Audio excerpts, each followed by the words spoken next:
idea. Paimon just woke up and then we were here. Oh, Paimon's head is all dizzy. The scenery here looks different, too. Oh, what should we do, Traveler? Please don't tell Paimon someone abducted us and brought us to some strange place that we could never leave. You're right. Better to think of this as the beginning of a new adventure. Thank goodness you're still here. If Paimon woke up alone, she probably would be trembling in a tree hollow.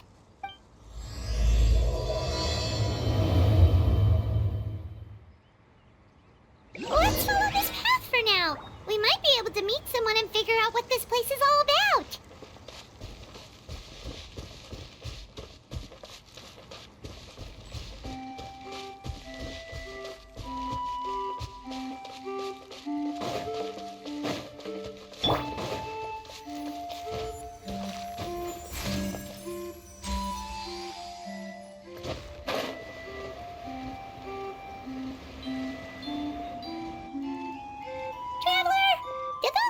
The road looked weird to you. It almost looked like they were made of paper. And those two frogs over there? Yeah, they look like pieces of origami. Oh, by the shade of a lotus leaf stream, don't tell me you forgot how to jump. I didn't forget, Firecracker. I'm just not sure if what I remember is correct. Next thing you know, you'll have forgotten how to sing, much less notate a score. You still remember why we call you Stream, don't you? Yeah, because I've got a great singing voice. Although these days, name seems more ironic than anything. Not just a great voice, one that evokes the gentleness of early morning dewdrops flowing into a spring. So cheer up and make the jump over. If you're still unsure, just use that roll of magic thread. I won't laugh, I promise. Now, don't tell me you've forgotten how to use that as well. I haven't forgotten everything, Firecracker. Your name, for instance. It's kind of hard to forget that you're named after your fiery temper. Now do me a favor and pipe down for a second. I'll be right over.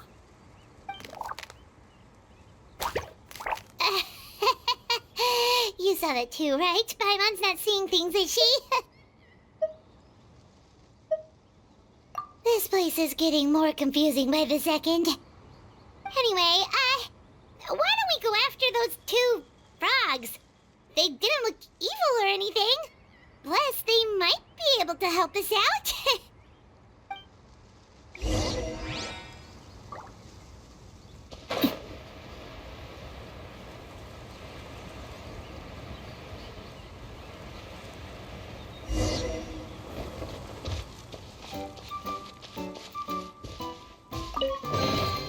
An impressive bounty.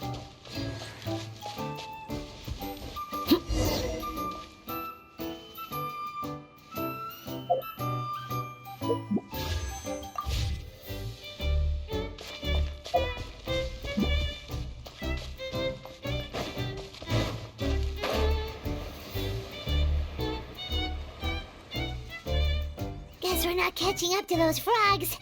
They were so fast. Paimon couldn't even tell where they hopped off to in the end. Excuse me, honored travelers. Did you come from the Cliff of Prophecy, perchance? The chubby paper hamster just talked. Chubby? Who are you calling chubby? I've just got a slightly thicker layer of paper on me, that's all. Allow me to introduce myself. My name is Almond, and I'm an elder of the Forest of Blessings. I've been waiting here for the hero of prophecy to arrive. Traveler, could you pinch Paimon just to make sure she's not still dreaming? Pinching, you say? Well, I can help with that. Although you'll have to get a little closer. My arms are rather short. That's all right. We just need a minute to collect ourselves. Okay, let's think things through. We know for sure this isn't the world we're familiar with. The talking paper animals and all the paper trees and plants make that pretty clear. The hero from another world, supported by their companions, shall restore peace to the world. That is what the prophecy says. Dearie me, I completely forgot to introduce you to this world, didn't I? And here I am, getting all excited by the arrival of the hero. You'll have to excuse me. This old brain isn't what it once was, all shell and no nut. Oh well, perhaps my once glossy paper has faded past the point of no return. It's okay, really. You can just tell us all about this world now. Let me think. Where should I even begin? Pretty much forgotten everything that happened in the past. Right. I believe the story circulating along the pulp of this forest goes as follows. A long time ago, 3 goddesses created this world and named it Simulanka. The goddess of creation, who presides over matter and magic, created the mountains and rivers and gave us life. Her powers also paved the way for Simulanka to exist in numerous worlds. After the goddess of creation came the goddess of prophecy, with dominion over the stars and the course of fate itself. She induced the sky to spin and the earth to move. Even to this day, her statue still stands tall at the highest point of Constellation Metropole. The final goddess was the goddess of fate, she who reigns over all treasured tales and dearest wishes. She bestowed upon us the fierce and everlasting feelings of love and hate, and showed us the meaning of death and hope. Whoa, they all seem super impressive. Sounds like they really did a lot. Of course, all new residents of Simulanka come to the forest to thank the goddess of creation for founding this world, and travel to Constellation Metropole to witness the divinations of the goddess of prophecy's numerous oracles. After that, they make their way to the end of the world and tell the goddess of fate about their most cherished dreams. Well, at least that's how it used to be. How it used to be? Did something bad happen? Oh, yeah. That has to do with the hero you're waiting for, right? Yes, this old brain of mine may have forgotten many things, but I will never forget the day the evil dragon descended upon our forest. It came down from the skies in an ominous black mist and ravaged our homeland. Its gigantic footprints can still be seen in the kingdom of breezes and bells. We're incredibly fortunate that no one was hurt. Sounds terrifying. Terror doesn't stop there, I'm afraid. Ever since the attack, the Calligraphy Tavern in the forest has been closed. No one knows why, but it's a catastrophe of the highest order for us, forest dwellers. A catastrophe of the highest order? All because a tavern closed? If we were talking about Mondstadt here, Paimon might understand, but is it really all that serious? Good goddess of creation above, we'd take even the greatest flood over the closure of the tavern. Wet paper will dry out with time. Fallen trees can be restored. But the Calligraphy Tavern is the only source of the magic tonic that sustains all creatures in the forest. Magic what? Magic tonic. It was gifted to the forest by the goddess of creation herself. A special potion that helps us maintain our vitality. Well, our bodies will gradually crumple and become brittle until they eventually disintegrate entirely. Our colors will fade and we'll start to lose our memory until we can't even remember our own names. But wait, Grandpa Almond, does that mean you've already Oh, I'm afraid so. The color has all but completely faded from my paper. To be honest, all I really remember is that I'm supposed to wait here for the hero of prophecy. But I've already forgotten who gave me that order to begin with. Then we've got to act fast! How can we help? Oh, brave Pixie. May the goddess of fate reward you and your friend for your kindness. Could it be you're the heroes I've been waiting for all along? Not sure how we know that. Plus, we can't even remember how we got here, so it's not looking too promising. Well, this is turning out to be quite the conundrum for old Almond Brain here. The prophecy never mentioned anything like that. For now, why don't you come with me to the Hut of Blessings? Our forest fairy lives there. Maybe she'll know what to do.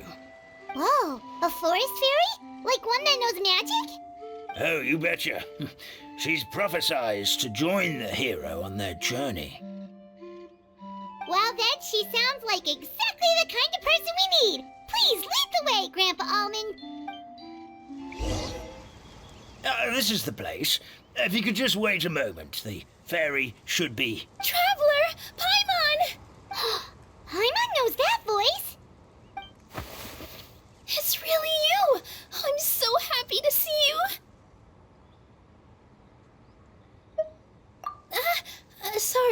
Sorry.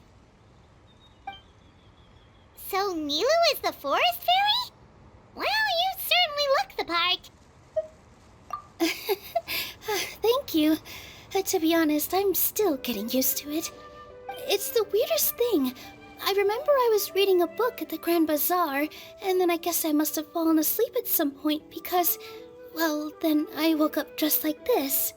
And in my dream, someone spoke to me. They said, "You are the fairy of the Forest of Blessings. Now go, save the forest with your magic." At first, I thought this whole world was just part of the dream, but no matter how hard I tried, I couldn't seem to wake up. I couldn't find anyone I knew from the real world either. Sounds similar to what happened with us. We also have no idea how we got here. Anyway, sorry for my reaction back there. I got a bit too excited when I saw you two. It's okay, we totally understand. We were looking for a way out too. At least we know we're not alone. Oh, blessed be the goddess of fate above. You're already friends with the fairy of the forest. Grandpa Almond, thank you so much for bringing my friends here. Could you let the others know I'm coming? I'll head over right away. Of course, leave it to me. Hey ho, pistachio. Today truly is a blessed day. Wow, Nilu. Looks like you made short work of getting to know the locals. Well, when I arrived here yesterday, Grandpa Almond told me all about the state of this world. Since they think of me as their forest fairy, I just felt like I had to try to help them. Oh, so you mean like using some kind of forest magic to repair the tavern? Unfortunately, I don't know how to use the magic of this world. I've tried using my vision, but it doesn't seem to work here. If the books stored in this hut are anything to go by, this seems to be the place where the goddess of creation first made the townspeople of this forest. She folded the pages of books into small origami animals, gave them life with her magic, and with time, that's how the Forest of Blessings took shape. Maybe one of the books here could teach us how to use magic. I read them all, but only found one reference to magic. The incantation, abracadabra, means to create what I say. This is a world made up of words, where fantastical powers can be wielded by all. Okay, so basically everyone in this world can use magic? That's nice, but still kind of vague. Yeah, from the other books I read, it seems like this goddess really likes to play fast and loose with the details. So, what should we do now? Didn't you say you were going somewhere, Nilu? Oh, yes. I was going to help some of the other residents of the forest. They've been busy making preparations to reopen the tavern, so I thought I could help out. Got it! Guess we should just focus on what we can do for now. This whole thing is making me pretty nervous, actually. It's like I've been pushed on stage without being taught the choreography. Since I'm already wearing the costume, though, I might as well try to play the part. It's what a professional dancer would do. And who knows? Maybe I'll find my own magic along the way. All I can do is try, right? At least you're optimistic. Thank you. Then let's go.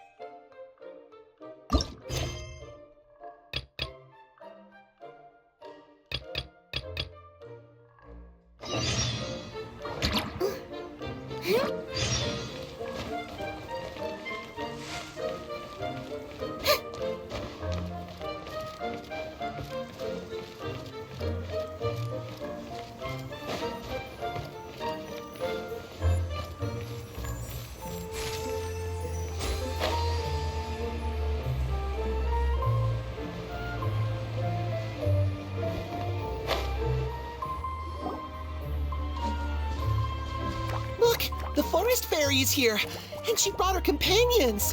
Grandpa Almond was right, they do look promising. Hello there, everyone. I heard you were working on the piping for the calligraphy tavern. Is there anything we can do to help? Oh, we wouldn't dream of troubling you with our petty problems, my lady. Don't you worry, we have it all under control. You sure about that? Because from where Paimon's floating, the piping is looking pretty chaotic. Ah, yes. We have my careless friend to thank for that. He promised we could leave the pipe connecting to him, and, well, the results speak for themselves. Hey, I just wanted to inspect each pipe. This is the network the magic tonic has to flow through. I was just trying to be thorough, so I disassembled the whole thing. Yeah, and now you've forgotten how to put the thing back together. Have you been eating too many nuts again? 'Cause you are what you eat. Please don't fight. I know everyone wants the tavern to reopen as soon as possible so that the forest can return to normal. So, why don't you let us help out? Yeah, we're here anyway, so we might as well be helpful. We just need to reassemble these pipes, right? Well, if you're offering... Basically, the pipes need to be connected properly to allow the magic tonic to flow through. If you put the wrong pipe in the wrong place, the tonic will get stuck halfway. Attention to detail is key. Says the guy who messed up the whole thing in the first place.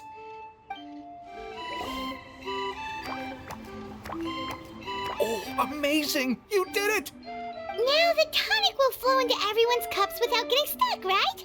Oh, gotta say though, Paimon is starting to get pretty curious about this magic tonic.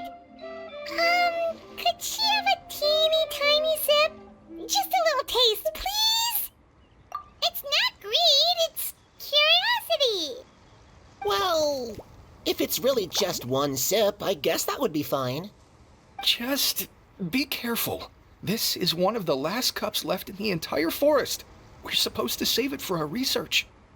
Just a sip, promise. Okay, here it goes. We will... What? What was that? Oh, it's sticking to Paimon's tongue. Wait, is this just regular ink? Wait, does that mean what the legend says is true? The goddess of fate used ink to compose her stories on paper, and the goddess of creation used her power to bring those tales to life. No wonder the tavern is so important to the forest. Maybe the fading disorder occurs when the ink within the body dries up. That would explain why the beings here are forgetting their own stories. Oh. I'm not really sure I can really wrap my head around this conversation, but there's no need to get all worked up on our behalf, my lady. With the pipe installed, I'm sure the tavern will be up and running in no time. What do you mean, can't wrap your head around it? The fairy is recounting the story of how the goddesses gave us life. In fact, I've seen the goddess of creation with my own eyes. Really? Don't be ridiculous. There's no way you're old enough to have met her. We're the same age, and I think I would know considering we went to tell our wishes to the goddess of fate together. So stop talking a load of papier-mâché. Oh, fine. It was my grandfather, all right? He was the one that saw her. He said that one day after he finished work, he saw the goddess of creation grant us life with his own eyes. In her hands, she held the very paper used to form our bodies.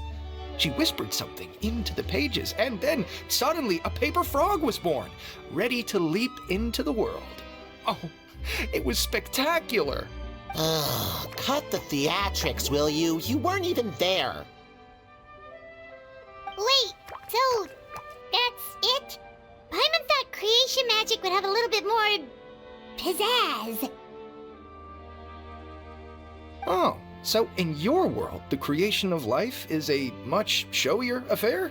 Huh, I'm learning something new every day. Well, that's not exactly what Paimon was trying to say. Magic doesn't have to be spectacular. That's enough out of you. All your boasting is confusing our kind fairy. Oh, no, it's all right. I actually think I understand the magic of this world a bit better now. Thank you. The honor was all ours, milady. Traveler, Paimon, we should make our way to the next location. Splendid! More interesting trinkets for me.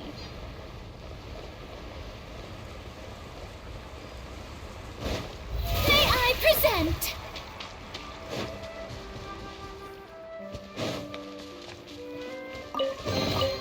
Ticket.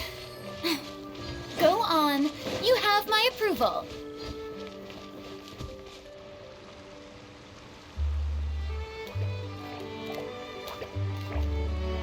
Oh, Stream! Your rhythm is off again! At this rate, it doesn't even matter if the tavern reopens. The band's not even going to get any gigs! I'm sorry. Hello there. I hope we aren't interrupting your rehearsal. Wait, these are the two frogs we saw on the road a little while ago. Ah, the forest fairy is here! For the love of lotus leaves and dewdrop Stream, you've really got to put in some effort now. Oh, but Oh, don't pressure yourselves on my account. Are you rehearsing for a show? Sure are. You see, our group regularly performs for guests at the tavern. We've been out of work for quite some time, with the closure and all, but after hearing of the fairy's arrival yesterday, we figured we needed to get in performance shape right away. I understand how you feel. Back at the Grand Bazaar, Zubair Theater's always busy with rehearsals too. The Grand Bazaar? Do people there sing on lotus leaves as well? Yeah, they do. And it's a really big one. You're the conductor of your group, aren't you? You remind me of Mr. Zubair. Ah, then he must be an ambitious director. One who would do anything to avoid disappointing a single member of the audience. It's just... Is there anything we can do to help you, Mr. Stream? Oh, no. My problems are mine and mine alone. It's just, after the tavern closed, I somehow forgot how to sing. I'm always a few beats behind everyone else, and I keep singing out of key. You were our trump card, our best singer by a mile. I know, but... So he is a victim of the fading disorder too? Don't be sad, Mr. Stream. Whenever I've forgotten important dance steps in the past, my friends at the Grand Bazaar always stick by my side to encourage me. They smile and patiently tell me everything's going to be okay. Then they play the melody for me over and over until the steps finally come back to me. Now it's our turn to help you. We just need to help you remember how to sing, right? The Traveler's got a great sense of rhythm. We can help keep you in time. Well, what do you say, Stream? I think it's a great idea. Just focus on the lyrics, and the fairy's friends will help you stay on beat. Are Are you sure? This is really asking a lot. Don't worry about it, Mr. Stream. It'll all be worth it when the tavern reopens and we finally have the chance to hear your marvelous singing voice. All right, then. Thank you so much, everyone. I'll give it my best shot. I feel like I'm getting the hang of it again.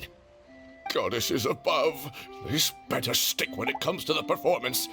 Just do it exactly like how we rehearsed. Thank you, everyone. Thanks to you, my voice is once again as clear as a flowing stream. Glad to hear that you're feeling better, Mr. Stream. It's also about time for us to go to our next destination. Mm-hmm. We'll be looking forward to your performance at the tavern. We've got one final stop. Let's go. Splendid! More interesting trinkets for me.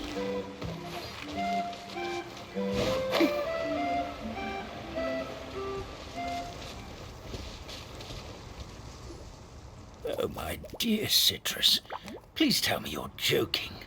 We can't have you out of commission with the tavern about to reopen. I'm sorry, Grandpa Almond. It's the truth. I was just too excited for the reopening and must have fallen asleep in an awkward position. Grandpa Almond, we're here to help. Oh, hazelnuts on high. You could not have come at a better time. Please allow me to introduce you. This is the bartender of the Calligraphy Tavern, Miss Citrus. Miss Citrus is supposed to add all kinds of delicious fruits to the magic tonic. Her additions are what turn it into the finest brew in the land. She's indispensable to the operation of the tavern. I appreciate the kind words, Grandpa Almond, but... Ow, my neck. Are you all right? Terrible timing. Getting a kink in my neck at a time like this? Could you give my tail a little twist? That should help free up the movement in my neck.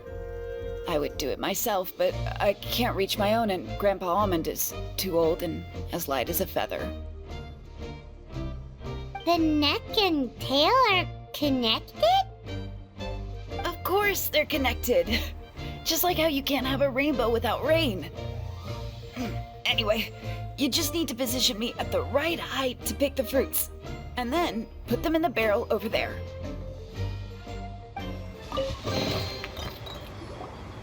Perfect! My neck feels much better. So there really is some kind of connection between your neck and tail. Thank you so much, everyone. I can rest easy now, knowing the drinks at the tavern will be just as wonderful as before. That's another problem solved!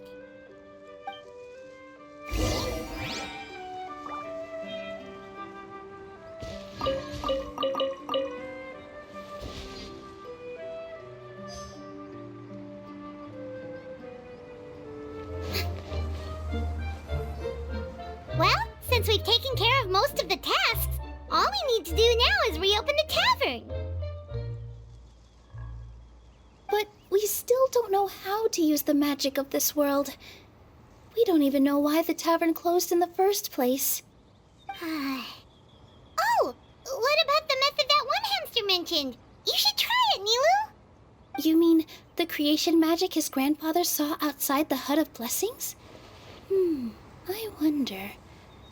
How exactly did the goddess of creation give them life? Maybe you don't need to understand it. Just give it a try. Everyone here calls you the Forest Fairy. Maybe you have the magic powers already and you just don't know it. In other words, this forest is a stage. And all I need to do is step out into the spotlight? Sounds just like a fairy tale. Well, we are surrounded by talking origami animals and magic potions after all. Almost seems like anything's possible in this place. You're right, Paimon. We won't know anything unless we try. In that case, let's see. This is how you do it, right? I think I got the folds right. Whoa, your origami skills are great! I once saw one of our prop people making something similar. It looked really cool, so I took some time during my break to learn the basics. It's not a bad way to stave off sleepiness either. Well, how do you feel? Sense any, magical powers flowing through you? No. No? What are we missing? Magic words? But how am I supposed to know what the goddess said to bring them to life? Oh, good point! You're the forest fairy, Nilu! What do you want to say to the new resident of your domain?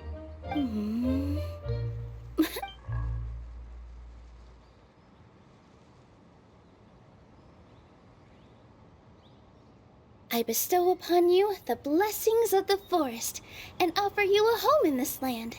Your name shall be Harisara. May you bloom in this world as beautifully as the flower I love. My name is Parisara. It worked! It actually worked! Well, peel my shell and call me a nut. I never imagined I'd witness such a miracle at my age. It's just like what the stories said about the goddess of creation. Shell? Miracle? Nice to meet you, Parisara. I'm Nilu, the fairy of this forest. From this day forward, this place is now your home. Hello, Fairy Nilu. I hope you'll grow up happily in this forest. Grow up. Oh, you can leave the little one with old Almond for now.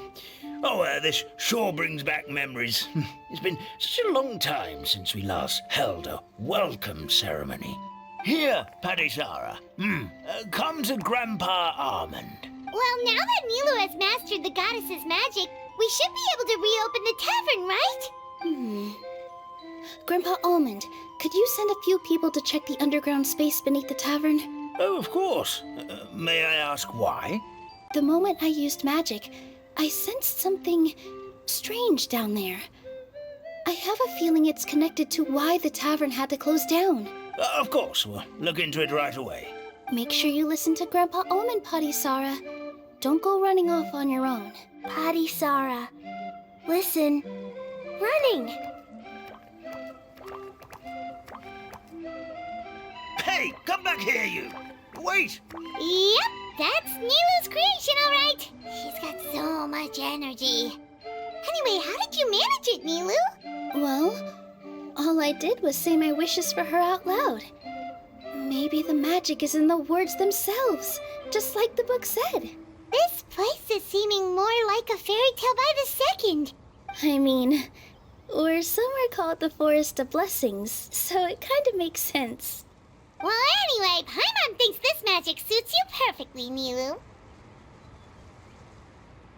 When I brought Harisara to life just now, I was able to sense the magic flowing through the forest, and the flowers and trees, and inside the creatures that live here. But for some reason, there's a hollowed-out space beneath the tavern where I couldn't sense anything at all. We're back, my lady. That was fast. You were right. There was something under the tavern that I've never seen before. It looked transparent and gave off a clinking sound when I knocked on it. Transparent and clinking. Oh, I've got it! Already? You've got to use fairy tale logic, Paimon. That's right. An empty ink bottle, to be exact.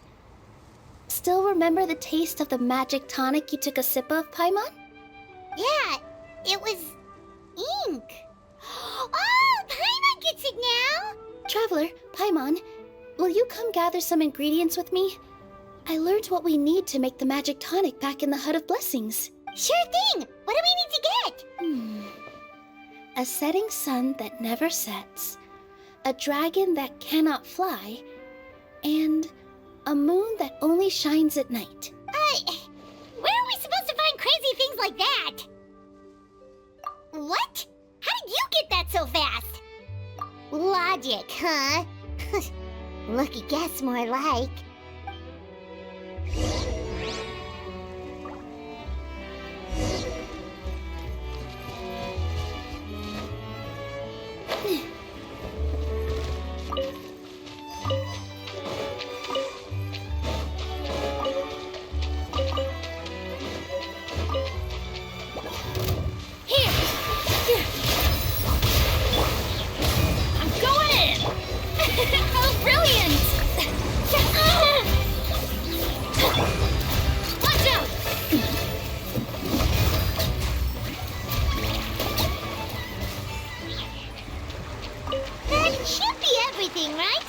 what should we do now? Let's go back to the Hut of Blessings.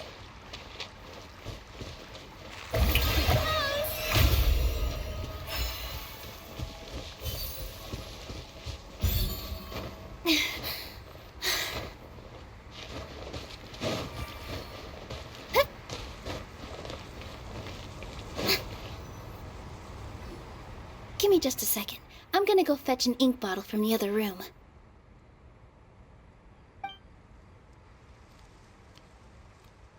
Paimon doesn't get it. All the ingredients are super tasty, but somehow the final product turns into ink.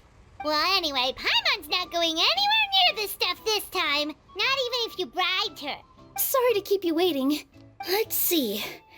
According to the book, first you do this, then this, and then...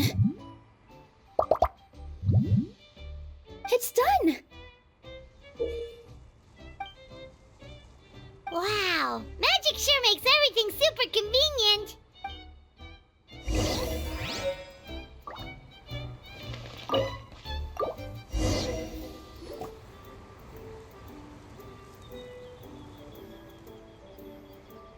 Yes, this is it. This is exactly the magic tonic we need. Grandpa Almond, could you take the concoction to the room underneath the tavern and place it next to the transparent bottle you found? I'll handle the rest. Of course. As you command, so it shall be done. I still get nervous at times like this. It's just like when you step on stage and you can tell that every single person's gaze is fixed right on you. Thanks, you two. I can't tell you how great it is to have you by my side. Almost makes me feel like I've been blessed by the goddess of fate, too. Let's go. We shouldn't keep everyone waiting.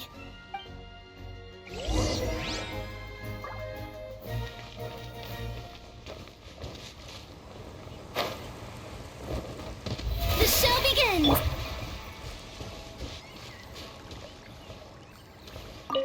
I've placed the bottle where you requested. The rest is up to you, my lady. I've placed the bottle.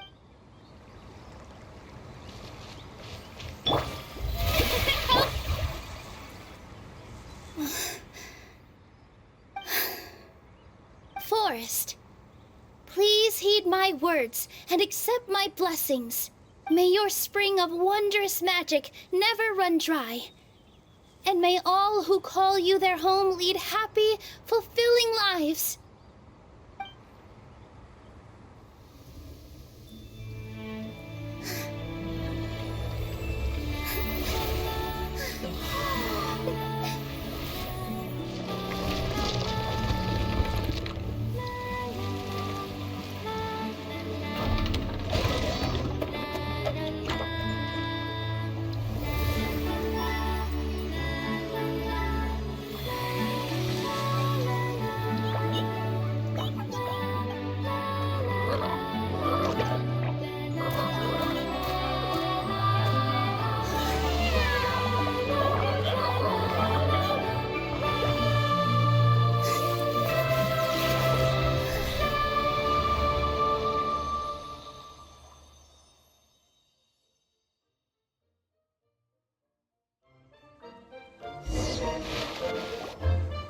Fairy Nilu is amazing!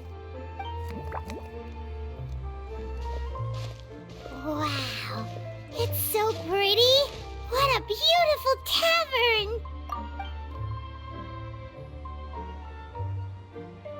It matches the scenery of the forest perfectly. I was so surprised when it suddenly opened up like that. Just like a pop-up book.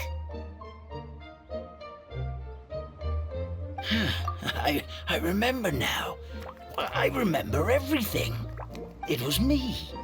I was the one who went to the top of Constellation Metropole and witnessed the goddess's prophecy. The hero who shall save this world will descend upon the cliff of prophecy. The hero, supported by their companions, shall restore peace to this world. So the prophecy really did have all the answers. You just forgot the first half. That's why I was waiting near the Cliff of Prophecy. Wonderful. Simply wonderful. There's still some hope left for old Armand after all. Is the Cliff of Prophecy that place with the huge mural? 'Cause that is where we woke up, but we don't remember anything about how we got there. Also, we didn't get a change of clothes like Nilu. Are we definitely the heroes? If not you, then who else? You've already helped the fairy revitalize our forest. To us, that makes you heroes, prophesized or not. Alright. Either way, we're going to keep adventuring, even if it's just to figure out how we can get back to our world. Yep, we've beaten up plenty of dragons already, so what's one more? As expected, the words of the goddess of prophecy always come true. I'll come with you. It can't hurt to have a magical fairy tag along, right? Heroes and fairies, dragons and new adventures. This is sounding more and more like a fairy tale by the second. I would say your next stop should be Constellation Metropole. It's Simulanka's most prosperous city, just across the sea.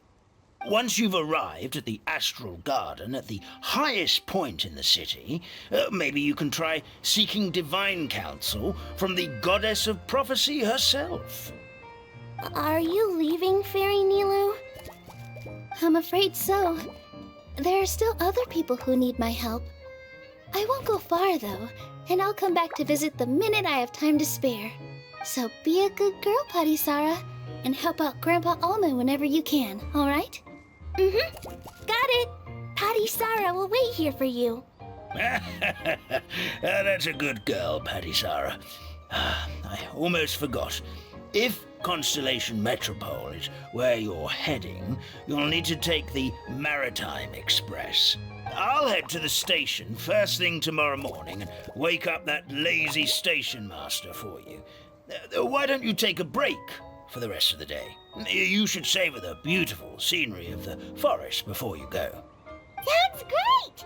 Paimon definitely feels tired after being on the go for so long. There's a spot in the tavern with Paimon's name on it. Oh, sounds like someone's ready to order. Oh, well, if you're offering. Paimon will take a glass of Buell fruit tonic. But hold the tonic.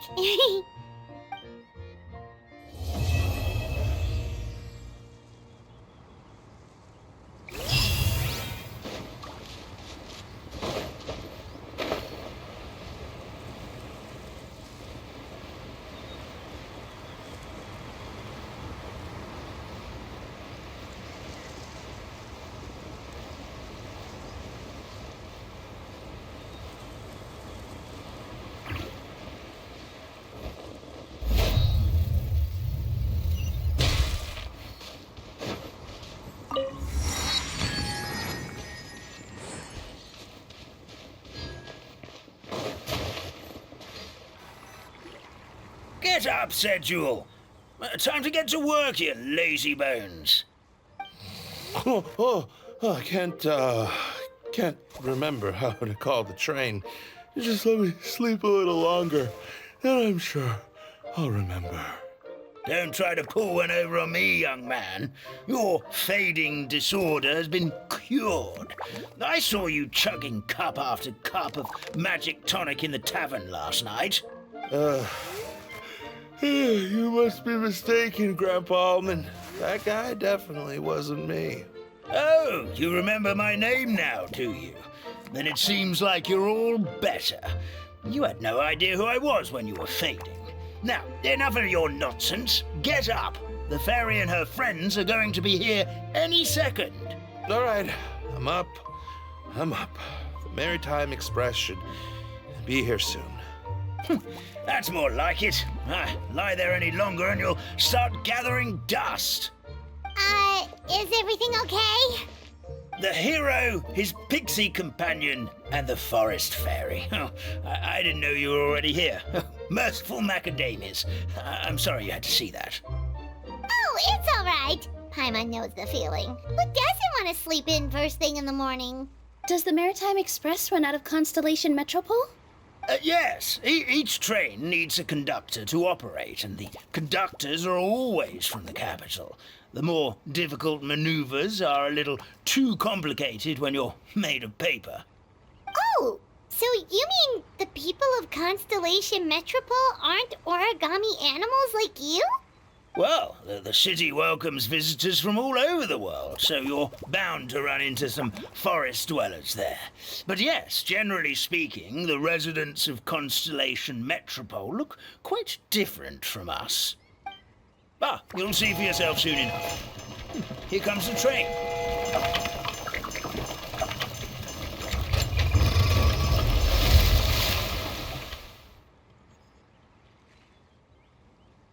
Pleasure to meet you, everyone. My name is Will, and I'll be the conductor for your journey today. I'm assuming you're the ones who called the train. Whoa, it's a little toy man! Yes, we called the train. The hero and the forest fairy need a ride to Constellation Metropole.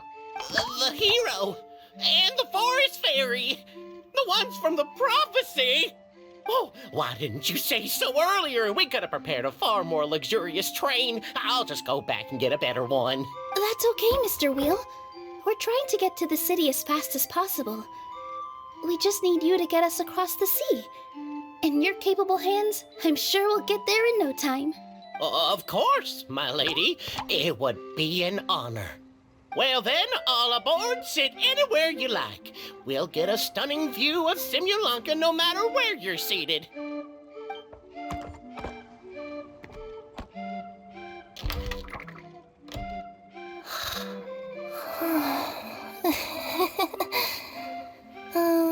Breakfast. Did one of you just say something? Wasn't me either. Breakfast. Oh, come back.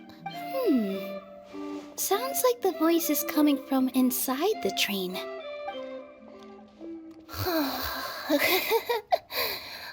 Fish.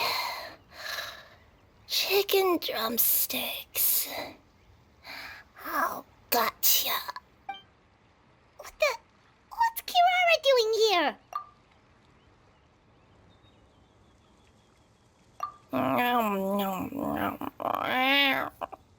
Is she a friend of yours? Oh, let Paimon introduce you. This is Kirara. She's... Oh, wait, actually, maybe we should wake her up first. So noisy. Is it morning already? Oh, morning. Huh? Traveler! Paimon! It's you? Which means... Oh, thank goodness. It was all a dream after all. Oh, gotta hand it to my imagination. It all felt super real. There were these toy people, but they were alive and they could talk. Madam, sleeping overnight in the train car is prohibited.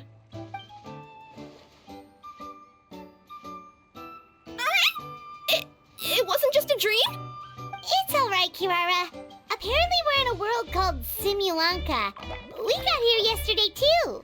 Simulanka? So, that's what it's called. I spent all day yesterday wandering around this one city. The toy people called it Constellation Metropole. I was trying to find a way to get back home. I was seriously starting to think I had gotten on the bad side of some great yokai and gotten swallowed whole. I take it you're Inazuman then, Miss Kirara? She sure is. But, Kirara here is kinda special. Let Paimon introduce you for real this time. Kirara is a Nekomata from Inazuma. She works as a courier for Komania Express. Nice to meet you. I'm Nilu, a member of Zubair Theater. You can usually find us performing in Sumeru City's Grand Bazaar. Right now, though, I suppose I should introduce myself as the Fairy of the Forest of Blessings. Oh, you're Nilu! I've heard a lot about you from my deliveries in Sumeru. I even saw one of your performances back in the day. You're an amazing dancer. But, did you say you were a forest fairy? Oh, yeah, that's her new identity here in Simulanka. Oh, speaking of new identities, looks like you got a new outfit yourself, Kirara! Yeah, I know. It confused the heck out of me yesterday. I just woke up in a set of brand new clothes I'd never seen before. That must mean you have a big part to play here, too!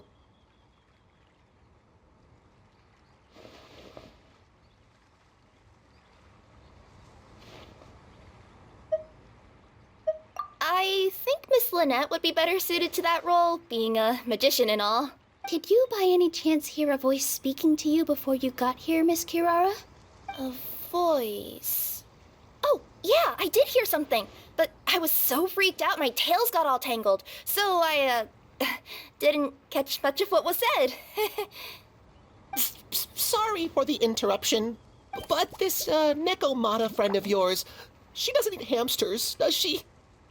Or frogs? Oh, no need to worry, little guys. I would never do something like that. Well, unless I'd been out in the wild too long without anything to eat. Oh, speaking of eating, I am getting a little hungry. Where are your manners, everyone? This young lady is a trusted friend of our esteemed hero. Now, I know a fear of felines is etched into us with ink, but I'm certain Miss Nekomata in boots here means us no harm. It sure looks like you're keeping your distance, though, Grandpa Almond. You will have nothing to fear, I promise.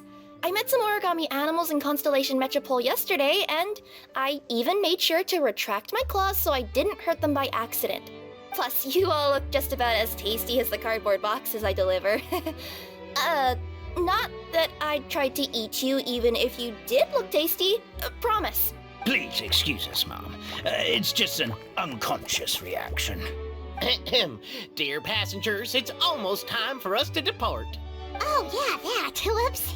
This turned into a pretty long conversation, didn't it? Alright, let's get on the train! You coming with us, Kirara? Mm-hmm. I'll ride with you to the next stop. There's a place near the Metropole that caught my eye yesterday, so I want to go explore it today. Then all that remains for me to say is, on behalf of the Forest of Blessings, thank you once again for all you've done for us. May the Goddess of Fate be with you and bless your journey. Madam Fairy, Miss Nekomata in boots, and our brave heroes. Please do visit us in the Forest of Blessings again, once peace has returned to this land. We will. We'll definitely meet again. Take care, Grandpa Almond.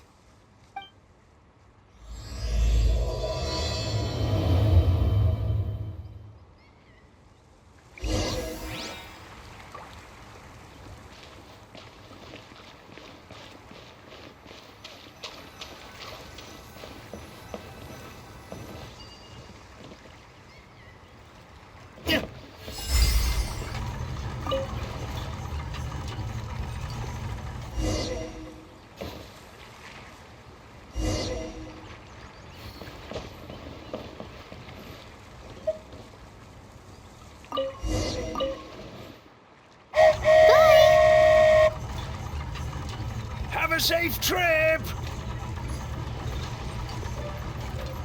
Wow, a train ride over the sea?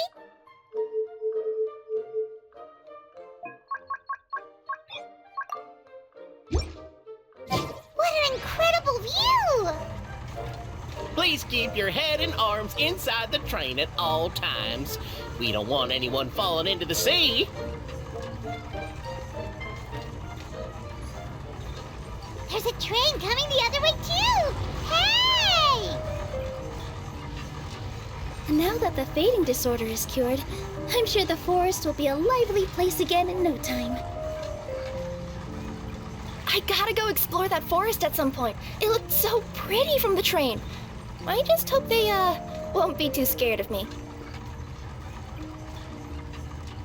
We'll be arriving at our destination shortly. Please prepare to disembark.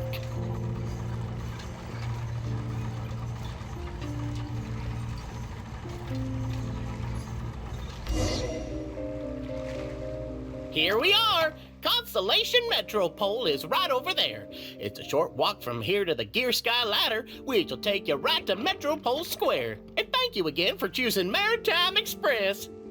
Great! And thanks to you for a smooth and pleasant journey, Mr. Wheel. The train cars were comfortable and spacious, and I had a great night's sleep. I'll definitely be back. As you wish, ma'am.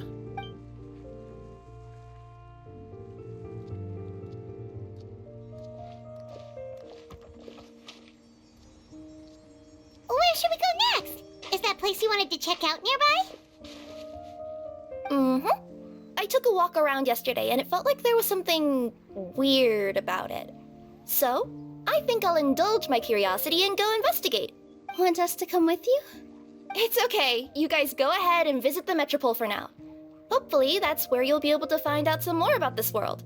I pretty much explored the whole place from the rooftops yesterday, but for some reason, this is the place that caught my attention. You know what I mean, right? Like, when you get a stone stuck in your claw or something, it keeps nagging at you to dig it out, but you can't focus on anything else until you do. Don't worry, if you run into any trouble, I'll be there faster than you can say gold level courier of the Comania Express. Okay, fair enough. We'll head to the Metropole then. Guess this is where we say bye for now. Mm-hmm. Don't worry about me. Let's not forget, I'm a yokai.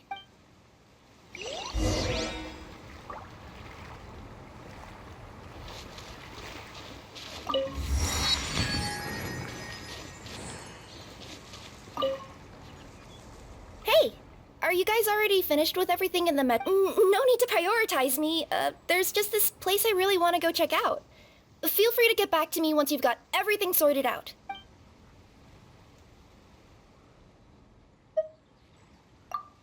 Sure.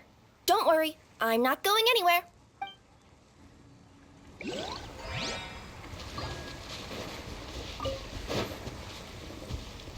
Help me! Somebody, please! Over there! Somebody needs our help!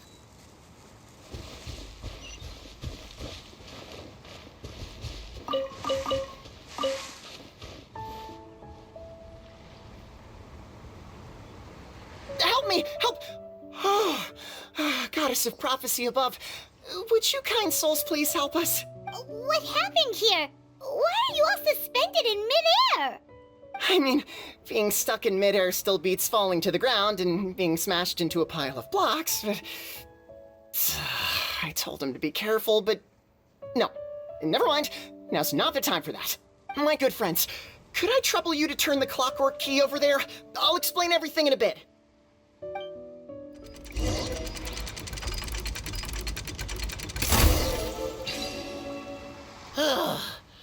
Thank you. Oh, thank you. What happened there? It almost seemed like we turned back time. I take it this is your first time witnessing the power of the Goddess of Prophecy, then? If so, I can see why you might think that. Basically, this is a gift bestowed upon Constellation Metropole by the Goddess of Prophecy, who rules over the natural course of all things. It helps those who have deviated from their proper path to get back on track. Proper path? Do you mean everything that happens in the Metropole has been planned out since the very beginning? Why are you saying that as if it's a bad thing? You're not explaining it clearly. Here, allow me. Of course, all the residents of the Metropole have the freedom to live their own lives. For instance, whether I use olive oil or sesame oil in my morning skincare routine is entirely my choice. But whenever something disastrous is about to happen, like when I almost got turned into a pile of rubble just now, the goddess's magic will activate in the world around us. So, in other words, it's kind of protection magic? To keep people alive? You could say that. There are other situations in which it activates too, but that's basically correct. Well, in any case, we're glad no one's hurt. Are you heading to the Constellation Metropole? Yep. Do you know where we can find the Gear Sky Ladder? Oh, it's just that platform up ahead, the one with the key sticking out. That thing? Yep, that's the one. Pretty much everything in the Metropole runs on tracks and gears. The Goddess of Prophecy watches over it all. Which is to say, all the tracks are fixed. If a machine is set up to move forwards, it'll never move in reverse. This reminds Paimon a lot of Fontaine's clockwork toys. You mean, like those music boxes with dancing figures? I think I've seen one or two from the merchants in Sumeru. Yeah, exactly like that. Anyway, sounds like it's not gonna suddenly fall out of the sky, so Paimon's okay now. Should we get going?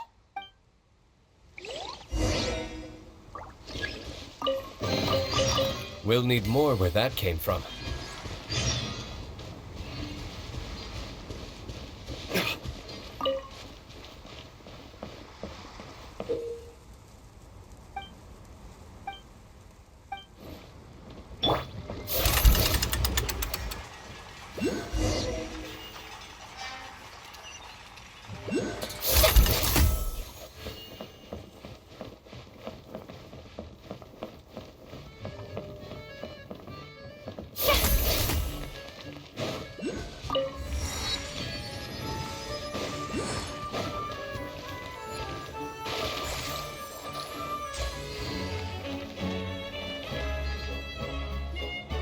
Whoa, what a bustling city! This place is fit for a king!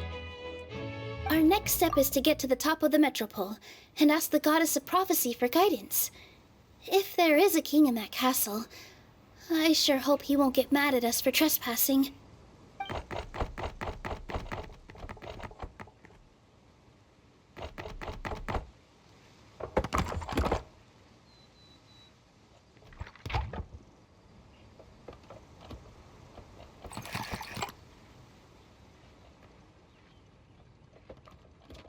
Make way for the king! Oh, darn, we jinxed it. Oh, no. Did he overhear us talking about us sneaking into his castle? Paimon hopes he's not mad. Silence! The one who shall soon stand before you is the ruler of Constellation Metropole, the one who descended after a meteor shower, and the protector of order and all the stars in the sky.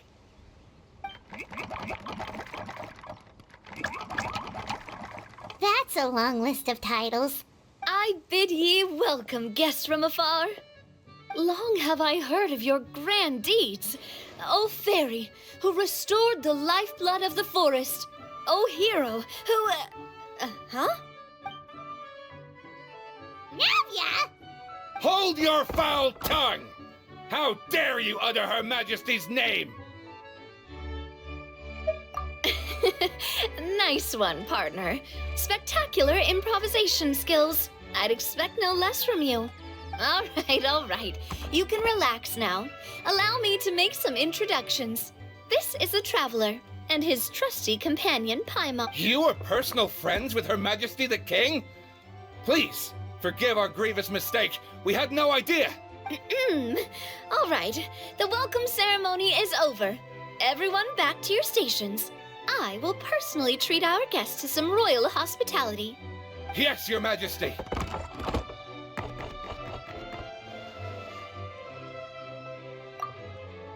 Oh, come on, I've already sent them off. So anyway, how did you guys get here? We were gonna ask you the same thing! Also, how are you already king of this nation? And where did you get a crown? Oh, wait, don't say it. You just woke up like this, right? Sounds like you've answered your own question. But before I woke up, I heard a voice say to me, "You are the king of Constellation Metropole. Now go forth and save your city." A similar thing happened to me. Oh, yeah, sorry. You must be the fairy of the Forest of Blessings, right? This is Nilu, a friend that we made during our time in Sumeru. Nice to meet you, Miss Nilu. I'm Navia, the president of Spina di Rosula. If you ever get the chance to go to Fontaine, make sure you come and visit me. I'm based in Poisson. Seems like you're taking this all in stride. Aren't you nervous about getting stuck here and never being able to get back home? Why would I be worried about that? We've faced much bigger problems than this before, and we always pull through. This should be a piece of cake. Besides, life's always full of surprises. You gotta learn to just enjoy it. That sounds like a great outlook on life. You have a very optimistic spirit. Thanks, I'll take that. Honestly, though, it also puts me at ease to find out that you guys are the fairy and heroes that I've been hearing about in this prophecy. We're kind of veterans at dealing with prophecies by now, aren't we? About that, has anything happened in the Metropole? We heard about an evil dragon. Did it make a mess here too? It sure did. Apparently, for whatever reason, he went for the stars above the city recently. Literally just flew up and started snatching them out of the sky. Luckily, the guards responded quickly and stopped the dragon from taking them back to his lair. Unfortunately, though, he dropped them before he flew off. Now they're scattered all around the Metropole. I've been out trying to retrieve them, but I only managed to get one of them before you showed up. Oh, I didn't ask yet. What brings you to the Metropole anyway? Oh, Paimon can explain.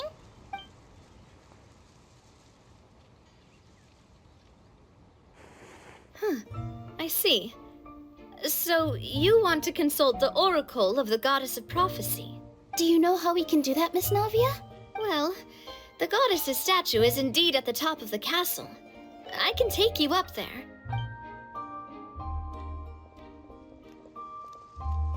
However, I've heard from the citizens here that the goddess hasn't given out any new revelations in a very long time. Really?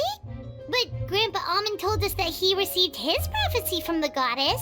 Oh, that's probably because the prophecy about the hero of Simulanka has been around for a very long time.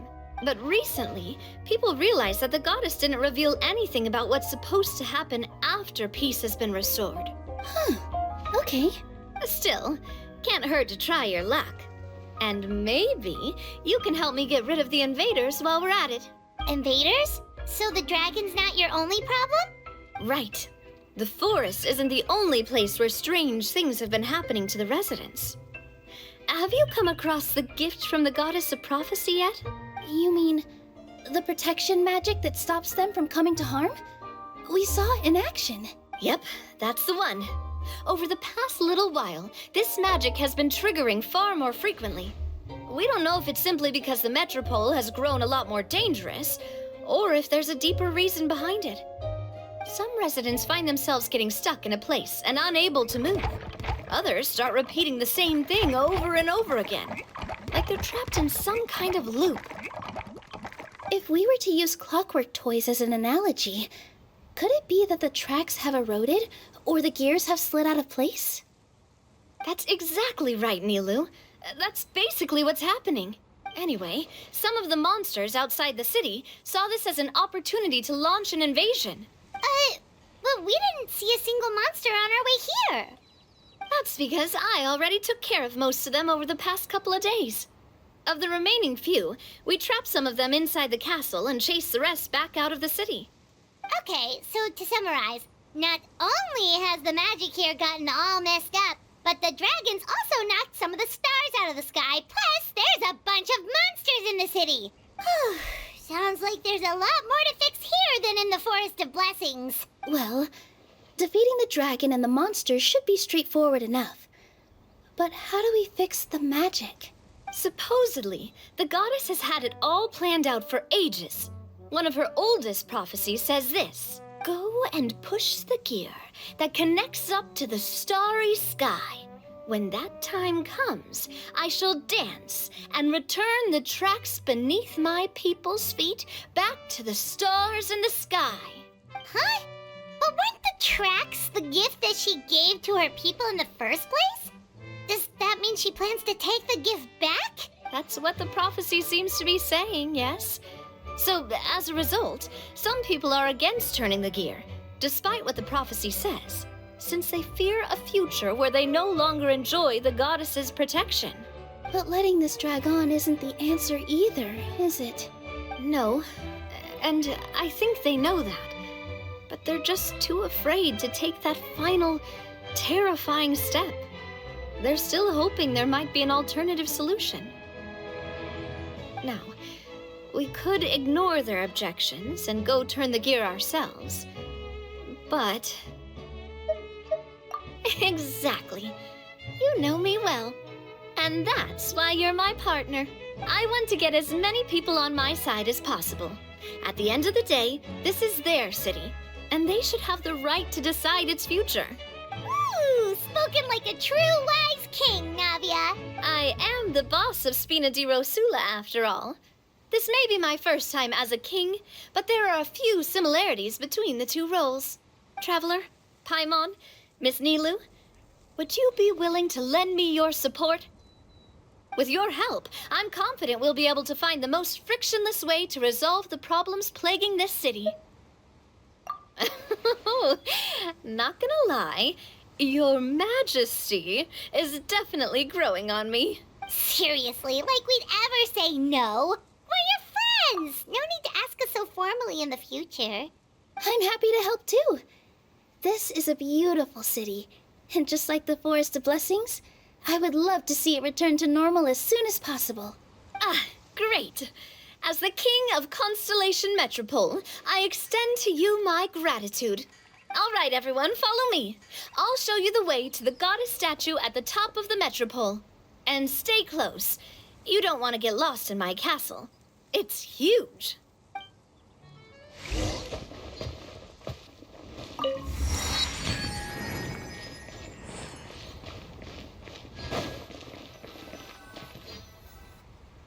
Huh? What's this? Wait. This looks like the star I found earlier. I told the guards to place it near the goddess statue. Maybe they ran into some trouble up there. Guess we'd better hurry.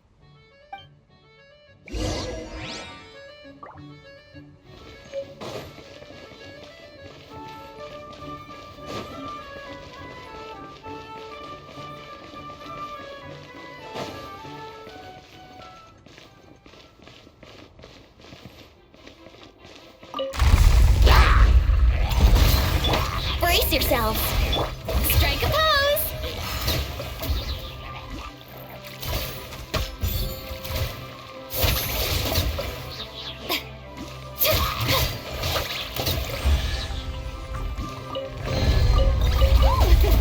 What a pleasant surprise.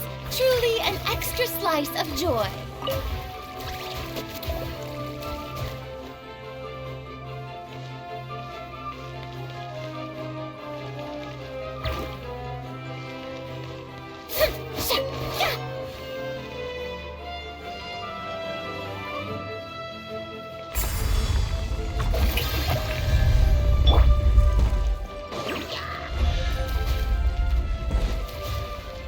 Let's play! Yeah! What a gliding Flames, purge! Ha! Yeah!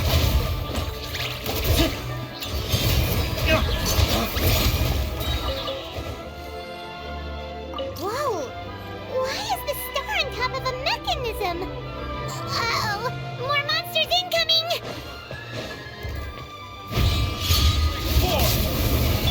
Shower me with praise!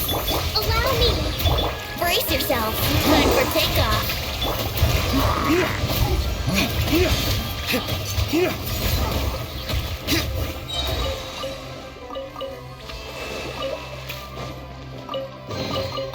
I suppose this will do.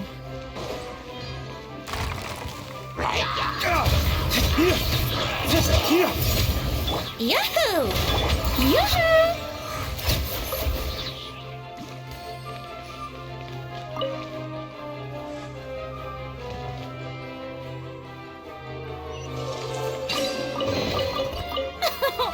Splendid! More interesting trinkets for me.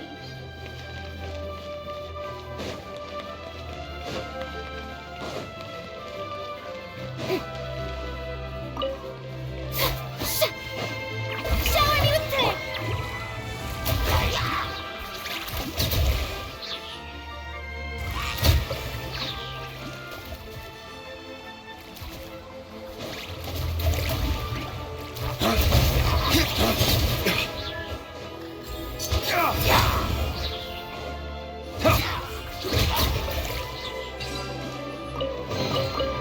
I suppose this will do.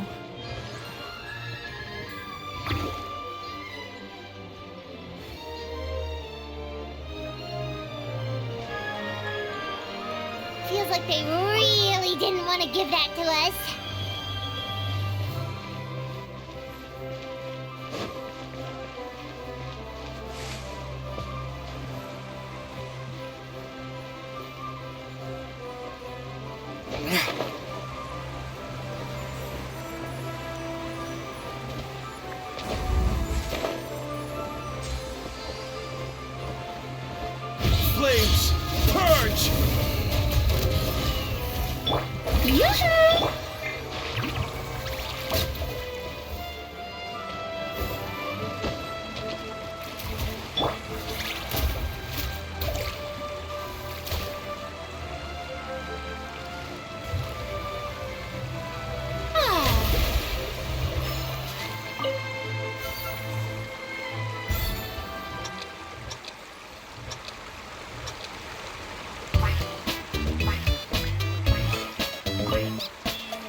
pleasant surprise.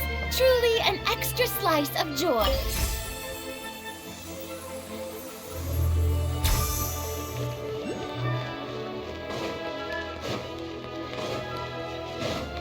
The show begins!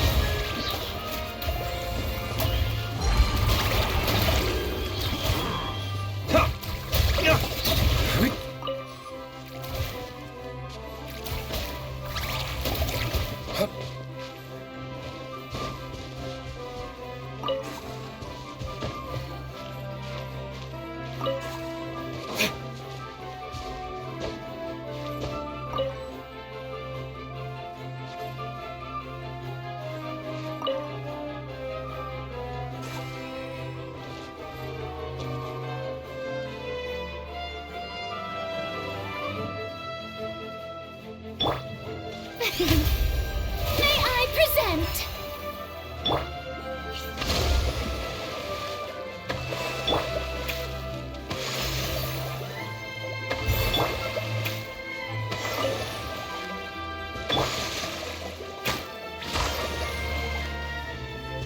Another one in the bag! That sure was rough. This will do.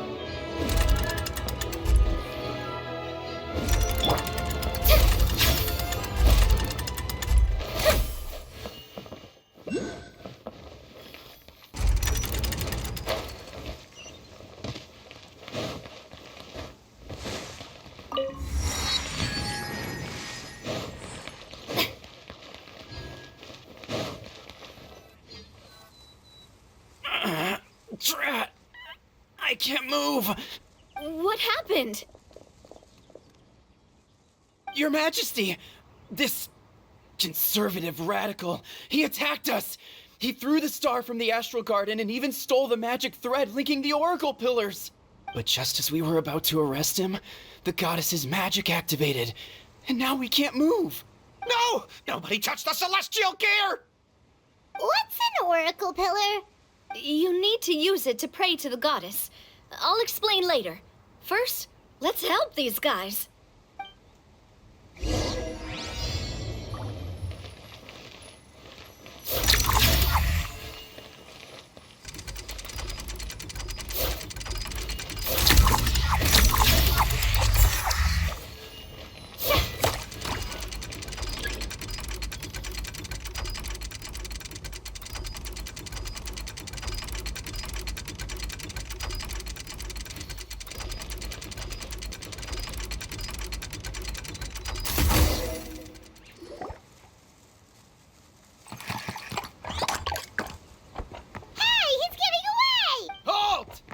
It's okay.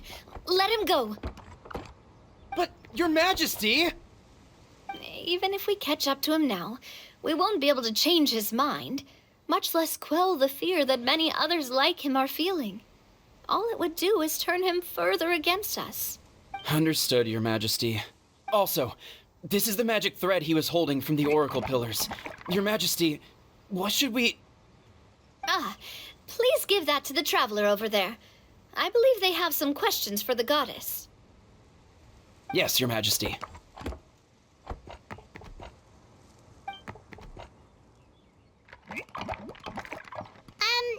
So, what do we do with this exactly? See those oracle pillars over there? Just use the magic thread to connect them together in a specific pattern, and the goddess of prophecy will answer your prayers. Oh, sounds easy enough. Let's give it a try.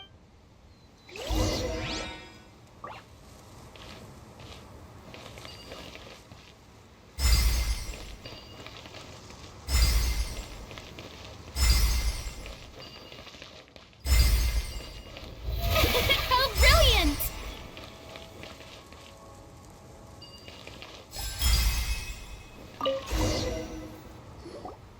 It worked!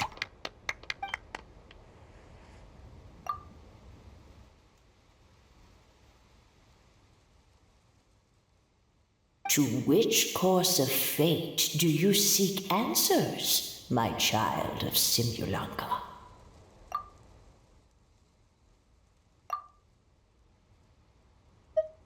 The hero from another world, supported by their companions, shall restore peace to this world.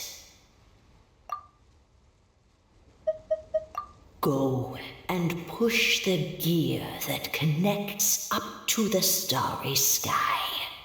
When that time comes, I shall dance and return the tracks beneath my people's feet back to the stars in the sky.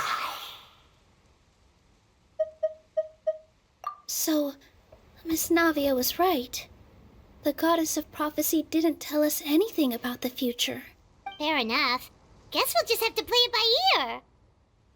Then first, we have to restore the sky back to its original state by putting the stars back in their positions. Let me do a quick count. All right. Adding in the ones we picked up on the way here, I think that's all of them. Let's go hang these stars back up in the sky. In the sky? How do we get up there? Oh, I got us covered. We will, of course, be taking the Aerial Express. Is that a flying train? Hey, you already took a train that runs on water. Is a flying train really that much weirder? Well, at least the Maritime Express still runs on a track. Oh, come on, don't worry about it. This train has been blessed by the goddess of prophecy. Its whole purpose is to protect the Metropole skies. It took me a lot of effort to find it, you know. I don't think anyone's used it in, like, 100 years. 100 years? Are you sure it's safe? Let's not forget that the goddess of prophecy's magic has been going haywire recently. Well, it's not like we have any other options. Unless you want to do the honors, Paimon. Fancy flying up there on your own? No, thank you. It's way too high up. Oh, wait, Milu. You've got a feel for how magic works here. Can you do your thing and sense if this train is a real deal? I can try. Yes, I can sense traces of magic, but it's different from the kind I felt in the forest, so I don't know. Okay, fine.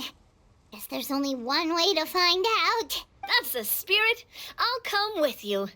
Miss Nilu, will you be joining us? I think I'll stay behind. That way, if something does go wrong, you'll have someone on the ground to get you some help. That makes sense. If the train does break down, you can make us a giant origami crane to come bail us out. Or if a crane's too difficult, a finch could work.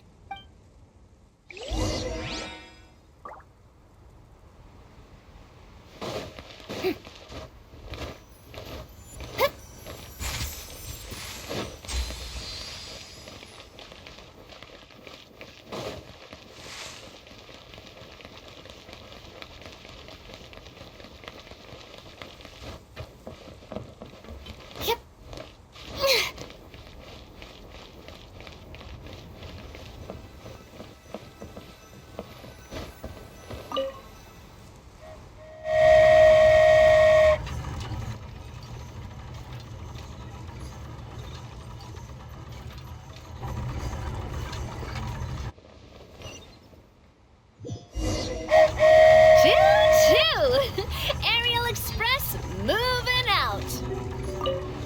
Whoa, it really is flying! What an amazing feeling. I've never been on a flying train before. Neither have we.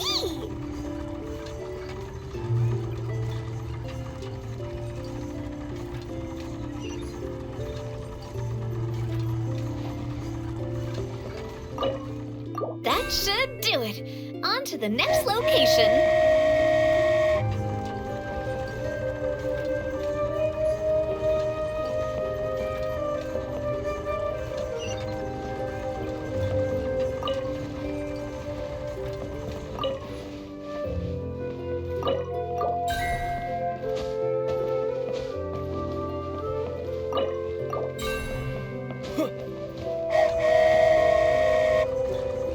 We are so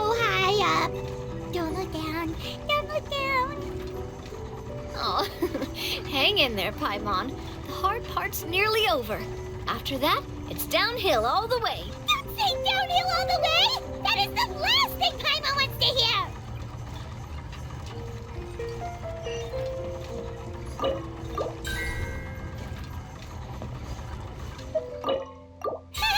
We're finally done! Okay, let's get back down while this train is still working!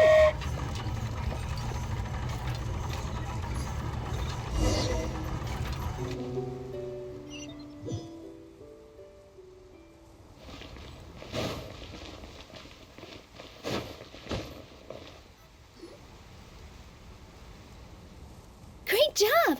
It looked like it all went smoothly. Yeah, and it was an absolute blast, too. You gotta ride with us next time, Miss Nilu. Huh? I'm okay. Thanks for...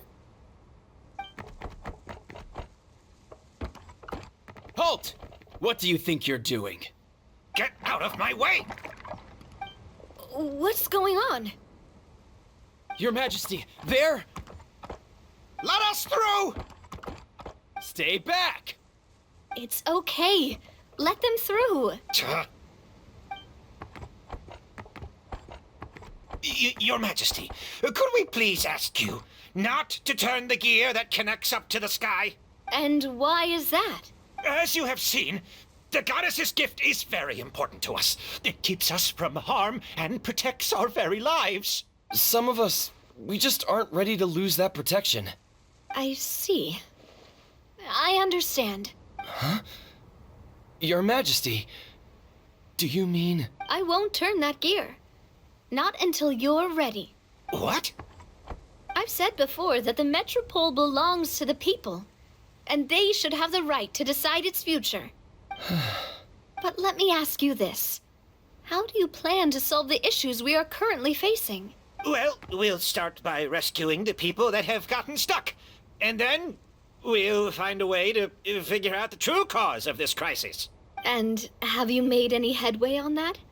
The true cause, I mean. Unfortunately not. Hey, you little... I'm sorry, my friend, but it's the truth. You have friends and family that have been affected, don't you? That have gotten stuck? Duh. I understand your concerns. But if we let this drag on for much longer, the situation may well get worse. More and more people will be frozen by the goddess's magic.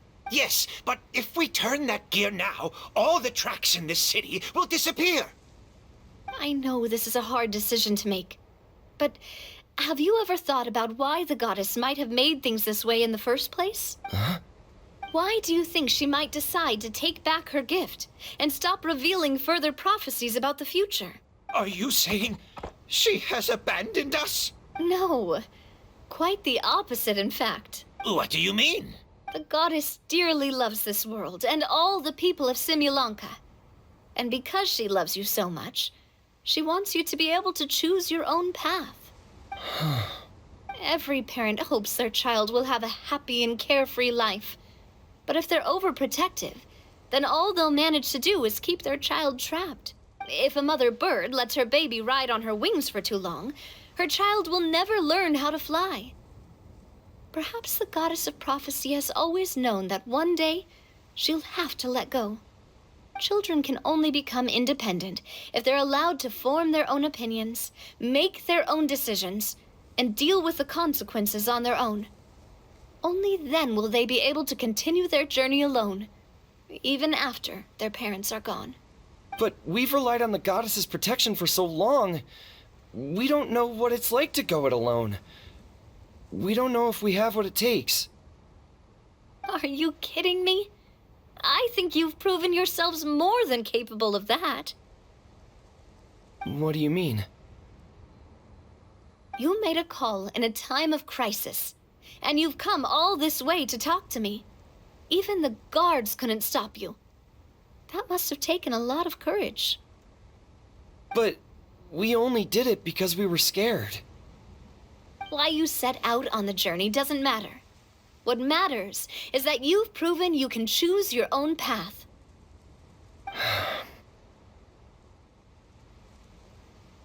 My friend, I fear our king is right.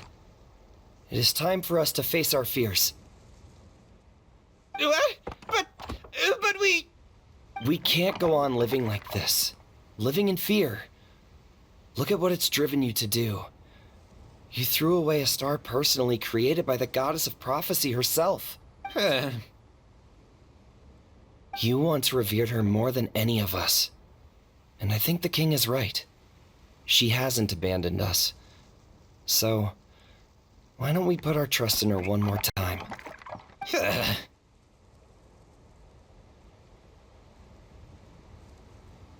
I don't care anymore. Do what you want.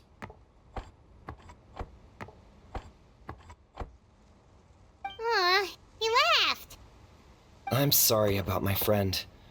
That's just how he is. Always had a terrible temper. Please accept my apology for his impudent behavior. Is it just me, or has he accepted the goddess's prophecy? I think so. Not that you'll ever hear him admit it out loud. Your Majesty, please turn the gear that connects up to the sky. So, you've made up your mind? About giving up the goddess's gift? Yes, I've made up my mind. But maybe losing the gift isn't what this is about anymore. Because we've gained something too. You have given us courage. Well said.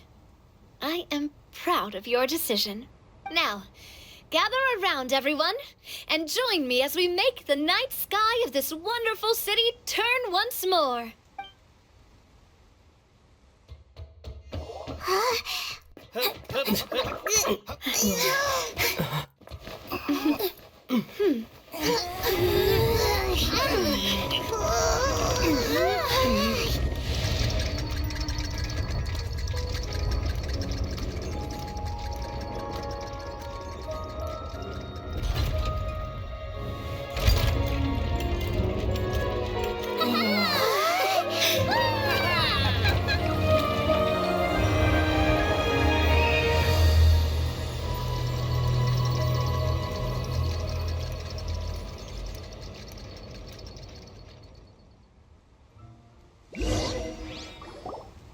So the stars hanging in the sky, they're music notes!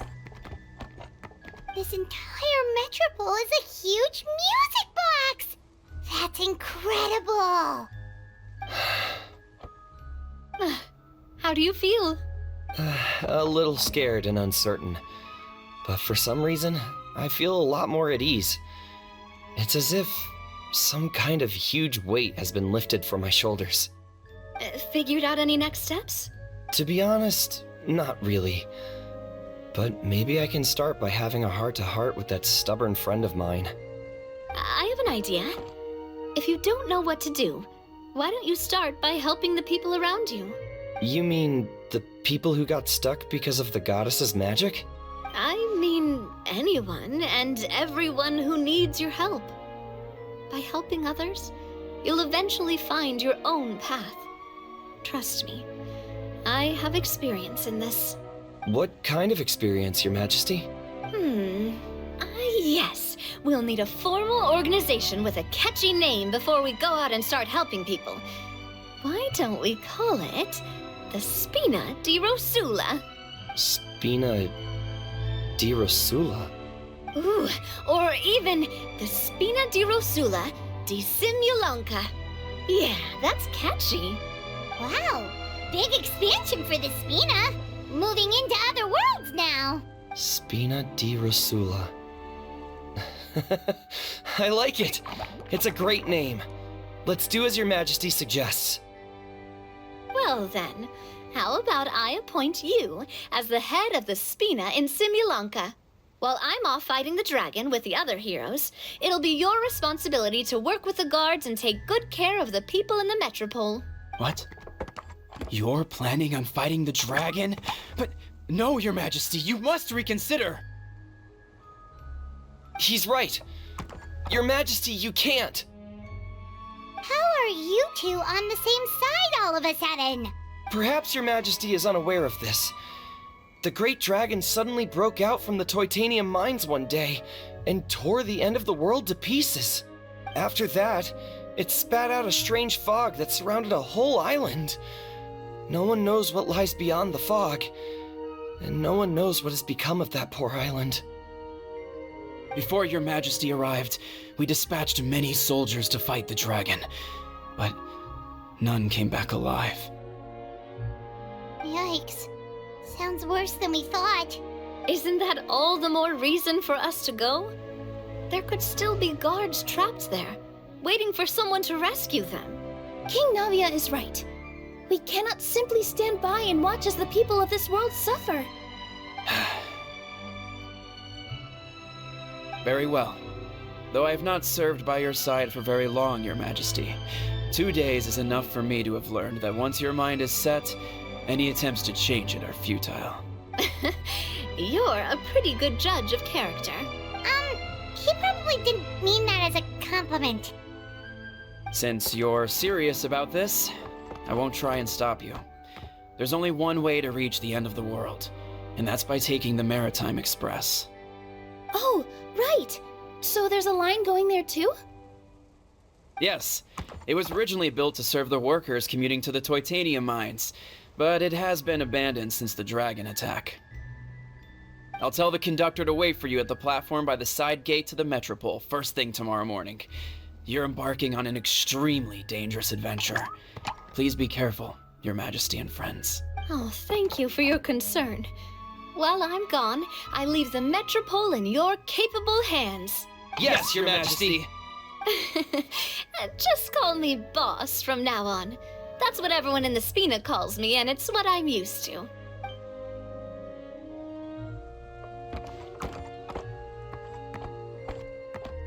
So, the plan for tomorrow is journey across the ocean, make it to the end of the world, and defeat the dragon. Whew, that's an adventure and a half. Do all storybook heroes have to work this hard? At least we'll get to see some amazing scenery along the way, right? Besides, we'll have each other. It'll be a shared experience that we'll never forget. Plus, we're pretty well equipped for a classic heroes versus dragon story. We got Miss Nilu as our magic caster, and I guess I'm the melee warrior who leads the charge? Paimon can definitely see that. Anyway, those are tomorrow's problems. Right now, all Paimon wants is to eat a proper meal, because worst case scenario, if Paimon ends up getting eaten by a dragon, she wants to do it on a full stomach. And something about the end of the world doesn't sound like a great place for food options. Well, the origami animals in the forest only drink magic tonic. What do the toy people here in Constellation Metropole eat? Vegetable oil and sawdust, I think.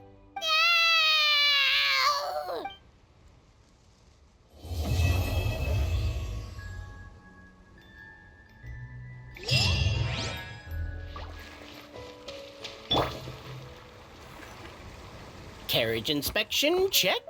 Wheel and axle inspection, check. Power inspection. Good morning, Mr. Wheel. Oh, good morning, heroes of Simulanka. Hey, our old friend Wheel is the driver again. That already puts Paimon at ease.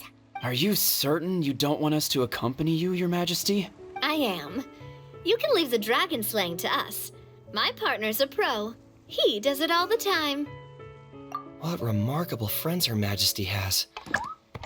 With such great heroes by your side, I'm sure you'll best the dragon with ease. We won't keep you any longer. All right then. Look after the city for me while I'm gone. Yes, your majesty. Just leave it to us. I think we're all set.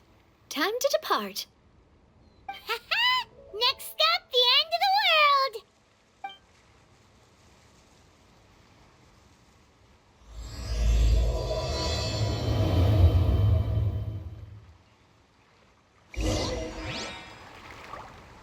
The doctor will see you now.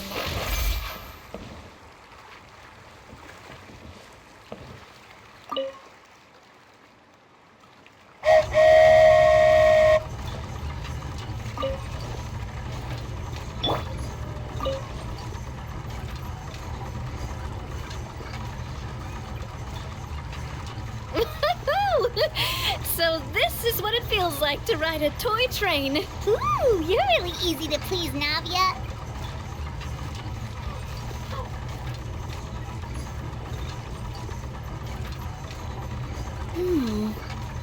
Looks like the fog ahead is getting thicker.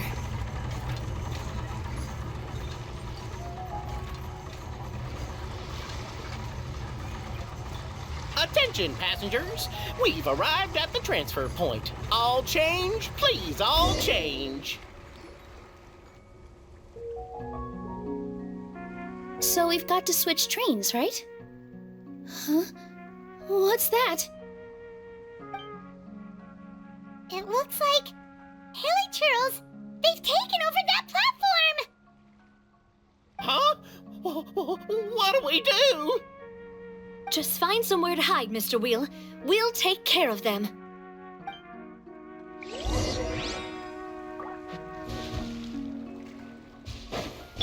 Shower me with prayer! I will have order. Gather.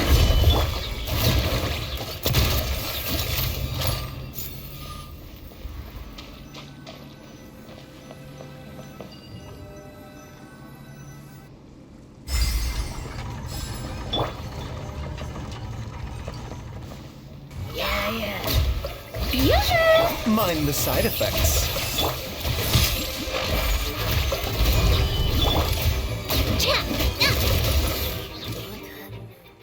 Whew. That's all of them. Thank you so much for your help, everyone. Now, let me take a look at the train.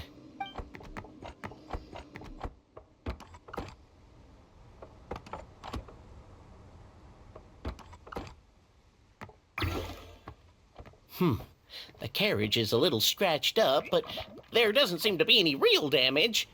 And the engine's still operating normally, so I think we're good to go. Wonderful. Let's keep going then.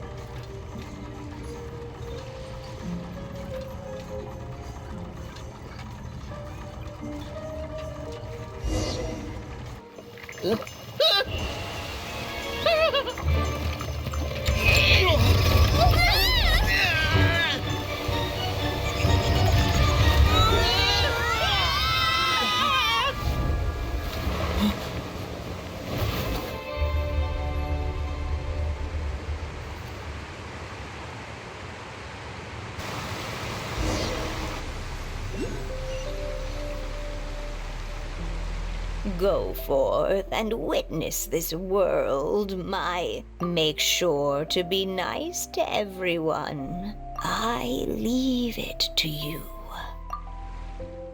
Are you okay, Miss Nilu? I'm fine, but I think the traveler is still unconscious. We're lucky this guy caught us on the way down.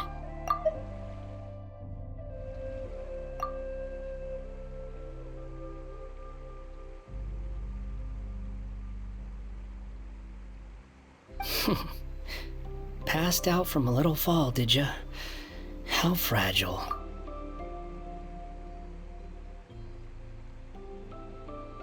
I'll cut him some slack. The traveler's had a rough few days. We should just let him nap for a bit. But my leg's falling asleep. You couldn't have set him down on the grass over there, Hakai? I go out of my way to save 4 people who fall out of the sky, and now you're nitpicking my choice of soft landing? That's the most ridiculous thing I've ever heard. He's awake. Morning, sunshine. You were having a nice little dream there, weren't you? Not gonna lie, it was kind of adorable. You and your friends fell from the top of that waterfall, and you passed out along the way. Guess someone couldn't keep it together. Sorry to break it to you, but crashing into the ground doesn't take you to another world. That kind of thing only happens in those stupid light novels they sell in Inazuma. Also, he kind of, set you down in Nilu's lap, so that's where you've been napping all this time. Paimon! Oh, no. It's alright. I'm just glad you're okay. You didn't hit your head, did you? Is the dizziness gone?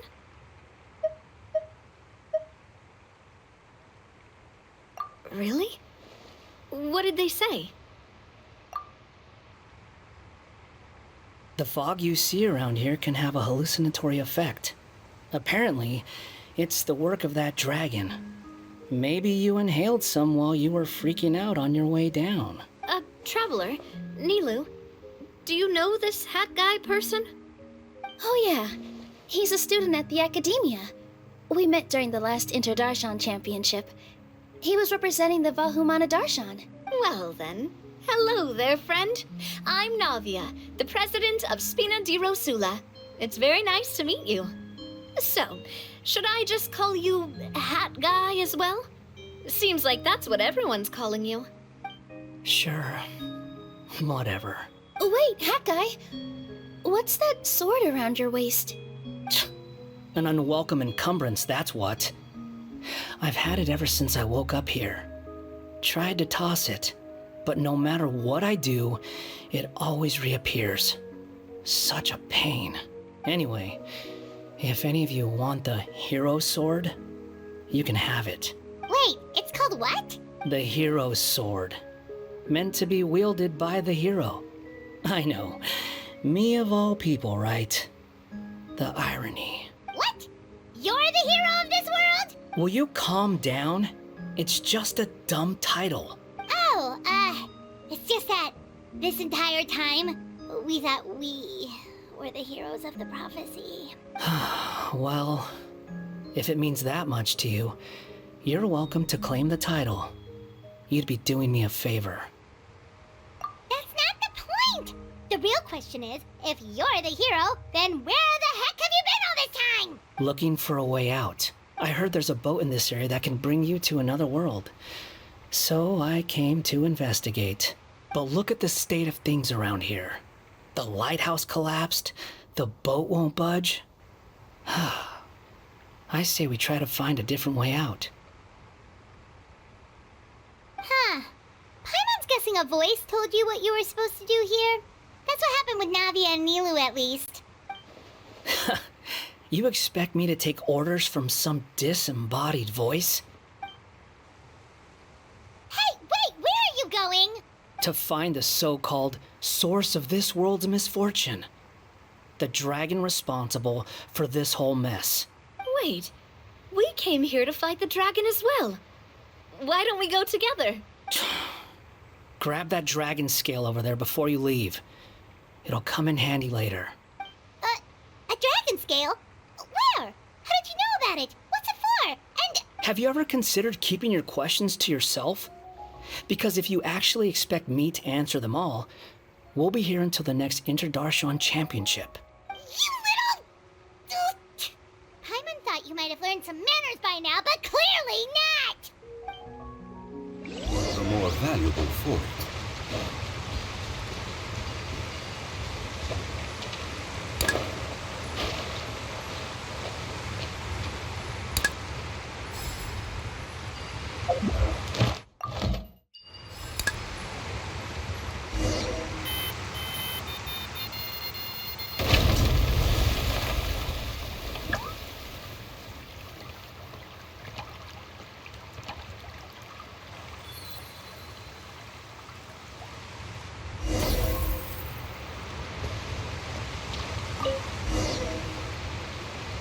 This should do it, right?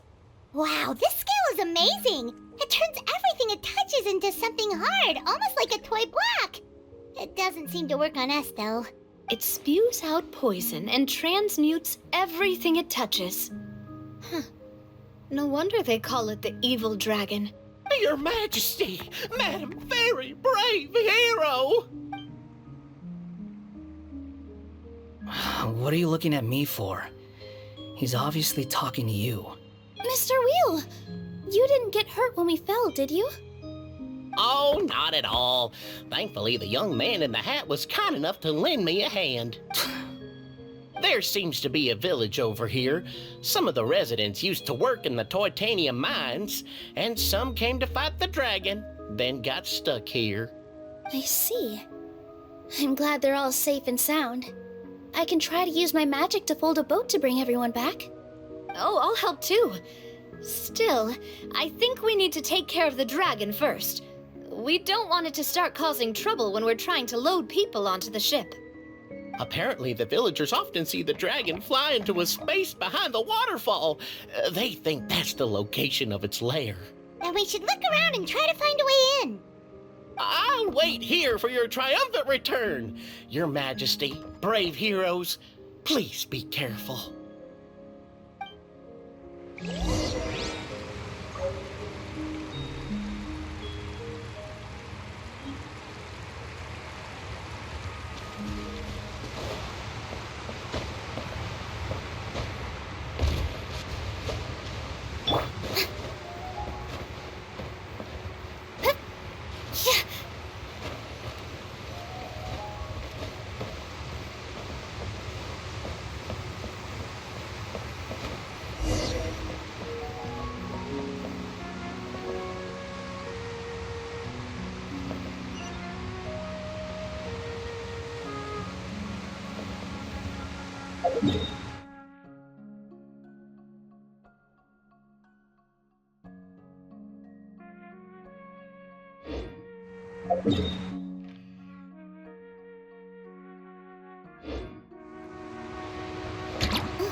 Quick, take out the dragon scale.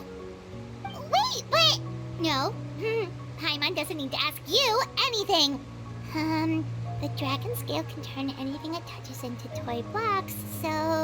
Aha! You want to use it to block off the water! See? Paimon can figure things out all on her own.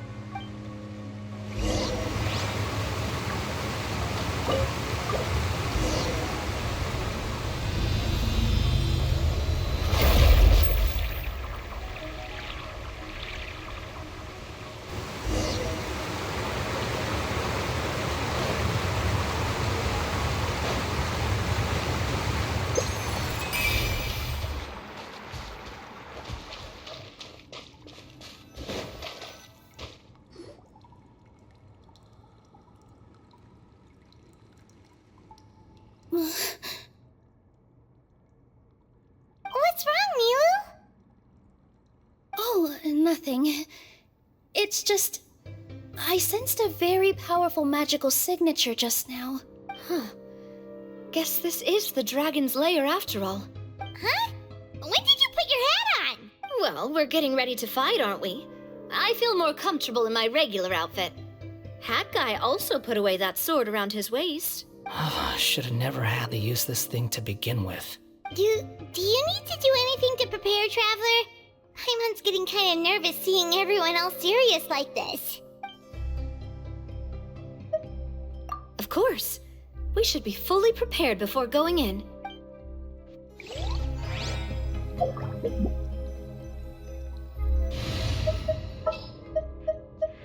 What shall we...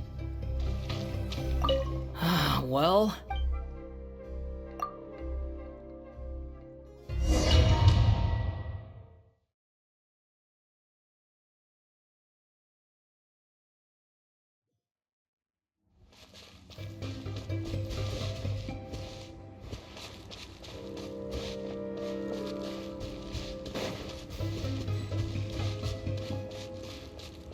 Oh, looks like we're not the first ones to make it in here. Wait, hold on! Let's fight the dragon together! They're already gone! Let's try to catch up! Ooh, what's that sound? Is it an earthquake? Where'd Useless idiots.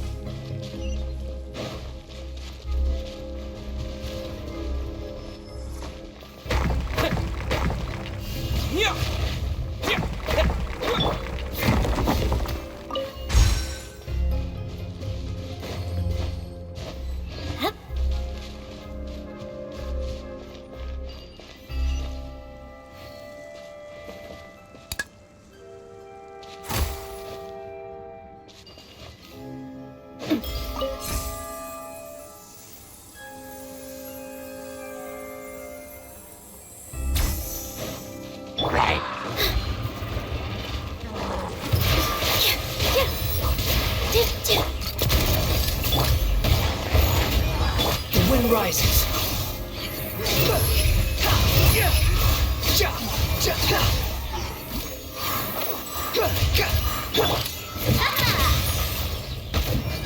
Hey there!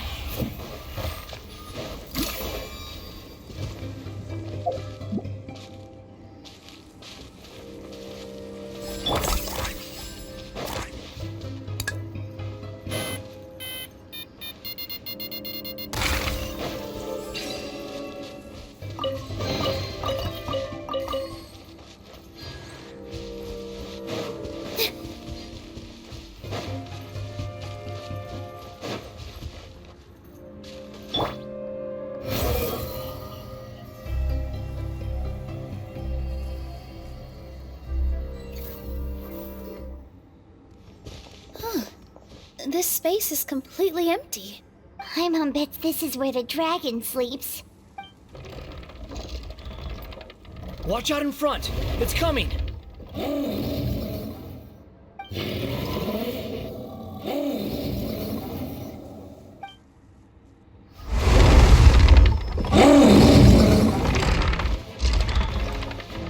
Whoa, that dragon is huge! And it just attacked us, don't worry!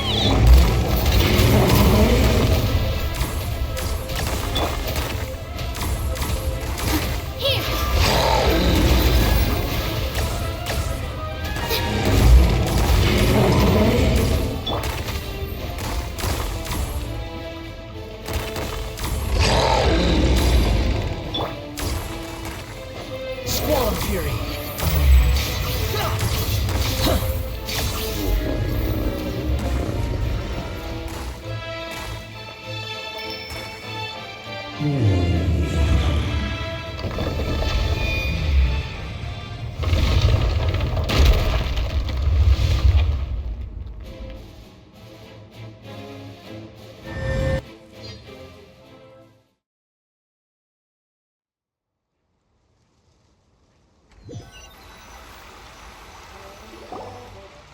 Look, he's here. Ah, another new soul has joined this world. But are you sure his fate will be as you described? Of course. My predictions are never wrong. I just don't like that kind of story. Then you need only do as you said, and let him find his own story within your fairy tale. You're right. Then listen closely, my child. Your name is...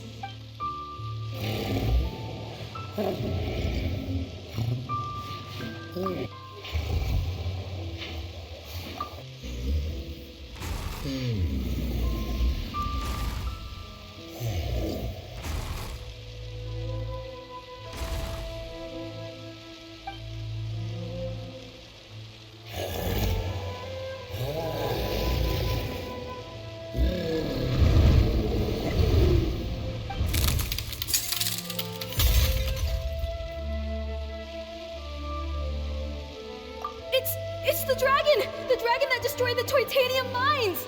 Help! Help! Soldiers, pick up your weapons! Destroy that monster!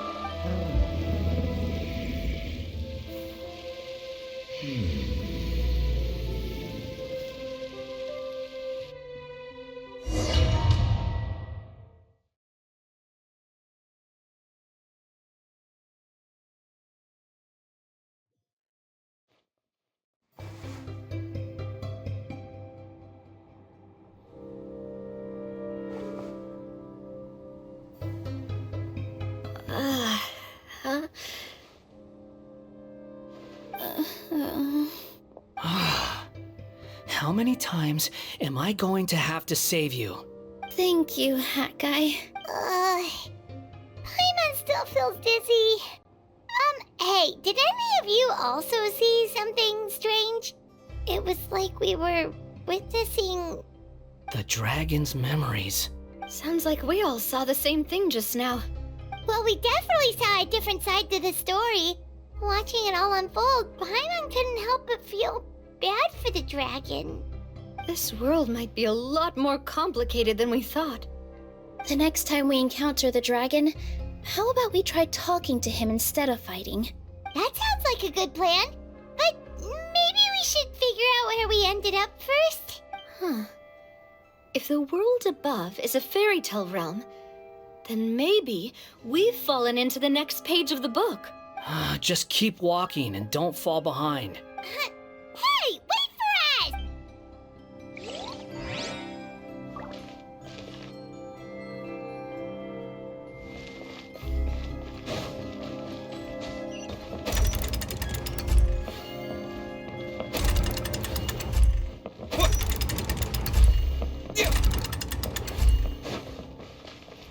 Wow, this place looks a lot different from the dragon lair.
The wind rises.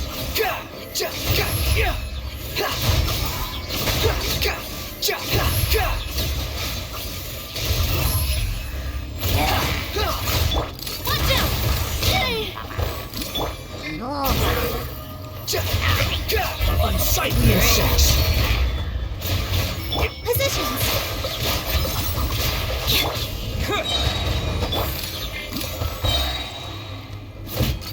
Hey there!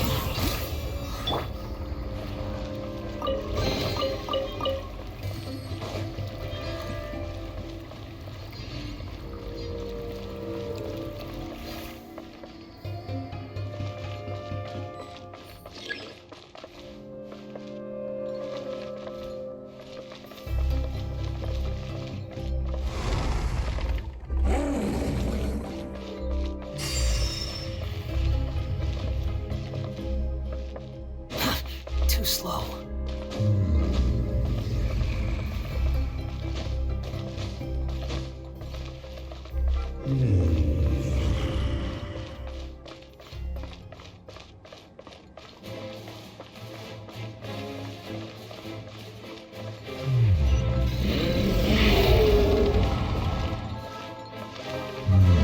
He seems angry. We just want to talk to you.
Our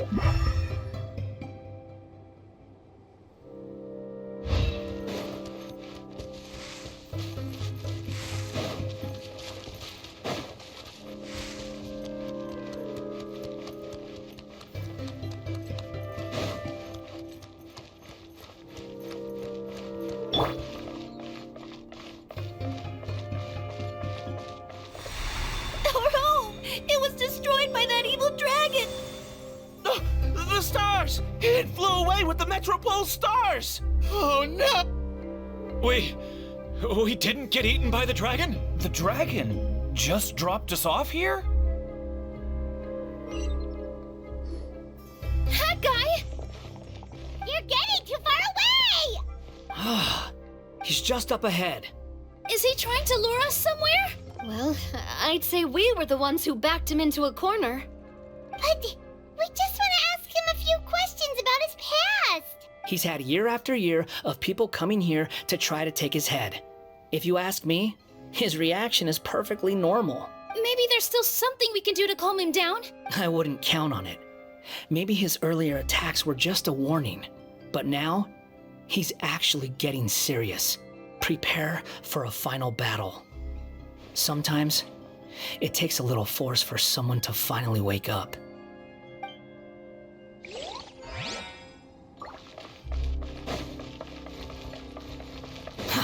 Too slow.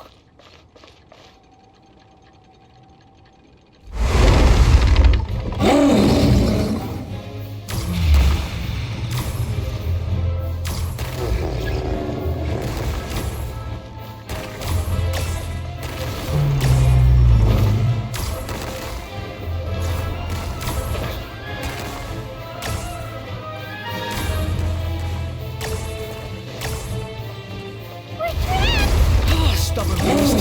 You really want to get beat up that bad?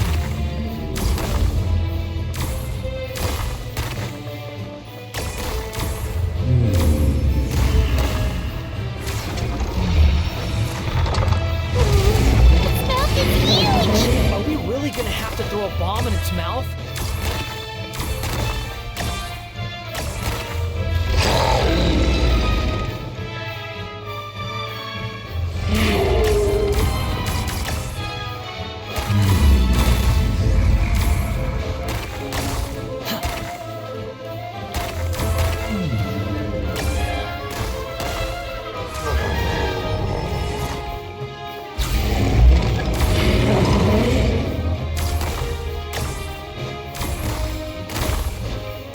How amusing.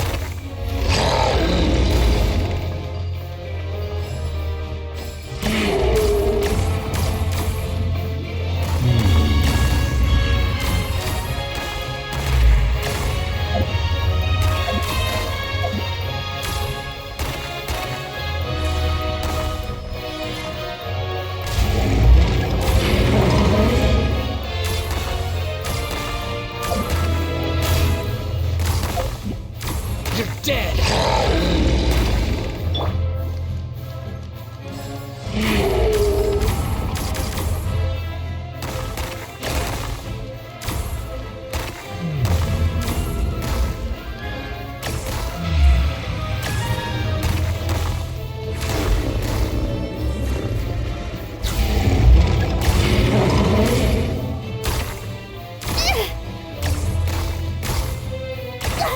I gotta keep my balance.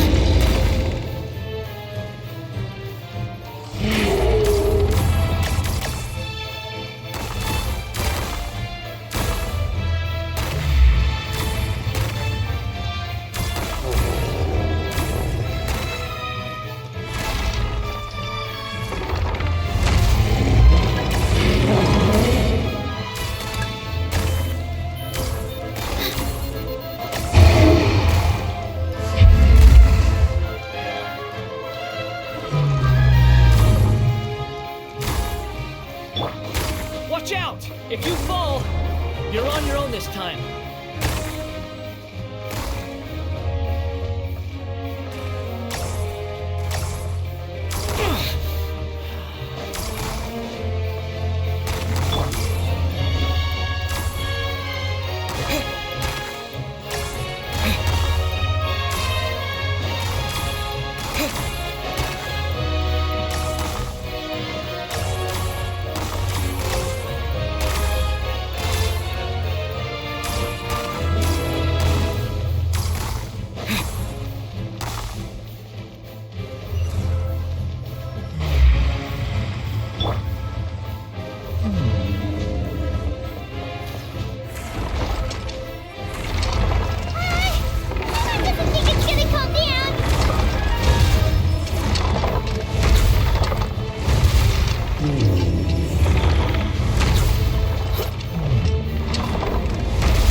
serious. Don't get hit!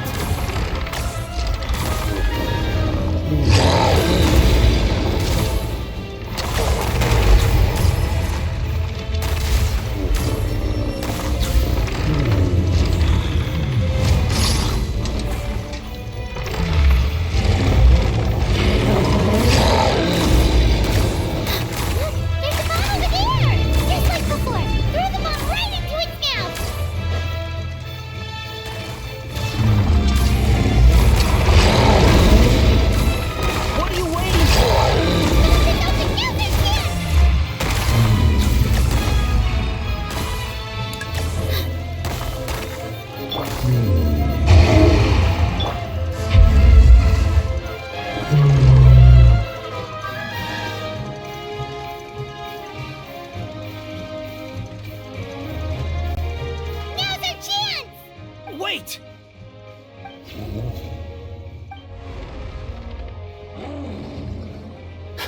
Huh?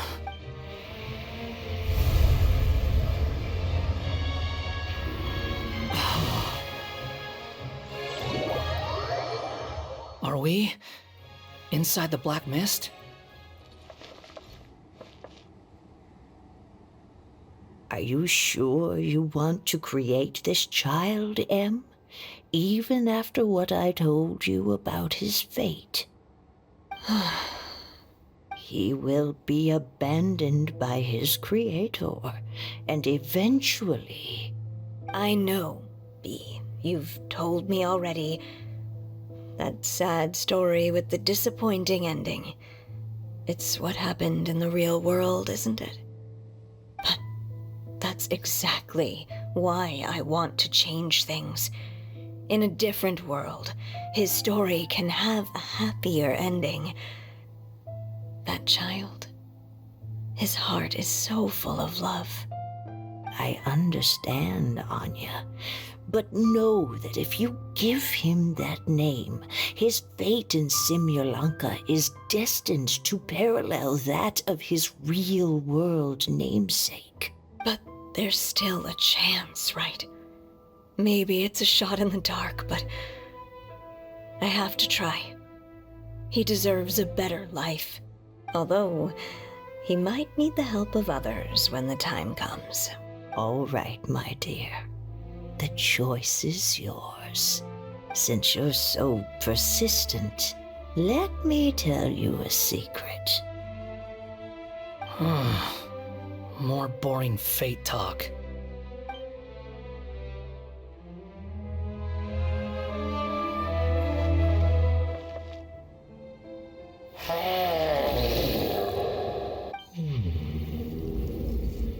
I'm sorry, my child. Unlike my friends, I don't have a long time to live. All said and done, the story of my life will be shorter than the fairy tales in this book. So I will have to leave your side, I'm afraid. It's okay. It's okay. Once I'm gone, I will become a star in Simulanka and watch over you from above. If you ever feel lonely, just look up towards the sky.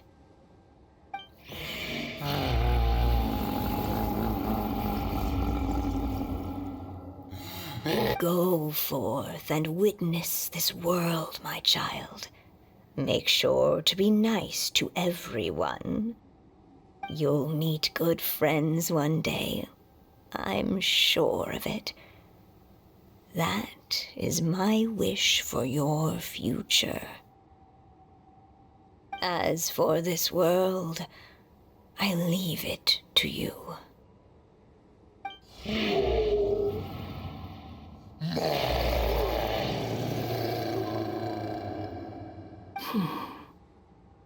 So in the end, you were betrayed too.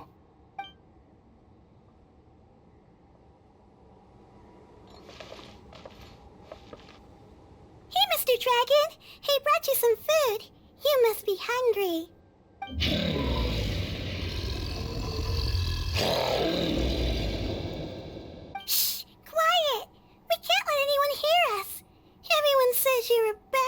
dragon, but you're always nice to me when we play together.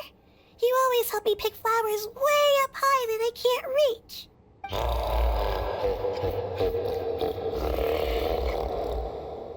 It's okay.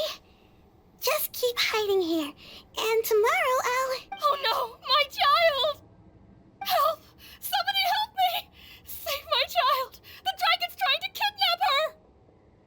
No, Mom! It's not like that! Listen to me!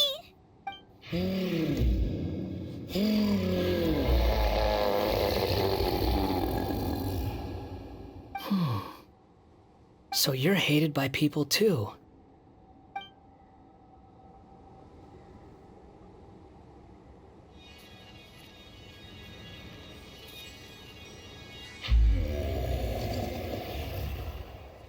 So that's it.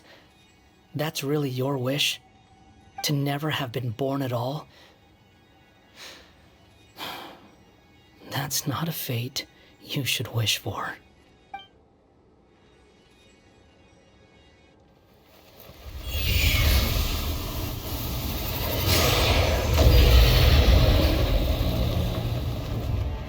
Nobody can define who you are, or deny the true feelings of your heart.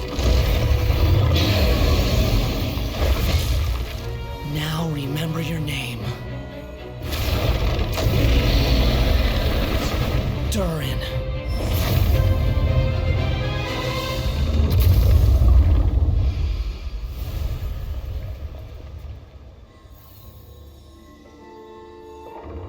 It's all right now.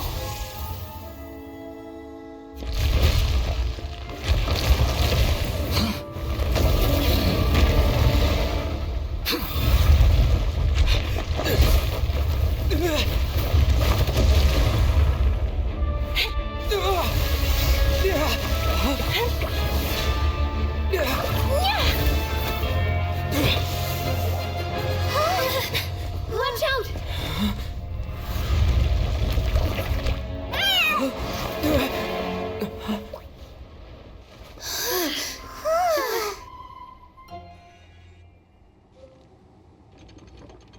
That was a close call. Are you guys all right? Back in Constellation Metropole, I heard people saying you'd gone to fight the dragon, so I followed you here. Right when I managed to catch up, I saw you fall through that hole. Wait, didn't someone else fall through just now? Shouldn't we do something? Oh yeah, Hat Guy. Well, he can fly, so he'll probably be fine. He called the dragon something earlier. It sounded like he said... Durin. That's his name. Oh, Hat Guy, you're okay. Wait, what about the dragon... Durin? He's fine. Durin. Wait, that's the name of the dragon from Dragonspine, right? The one that became a part of the mountain after being slain by Dvalin? If Paimon remembers correctly, it was created by... Right! It was created by Rhine Daughter! Created, you say? So, what exactly happened down there? You've been acting weird ever since the end of the fight.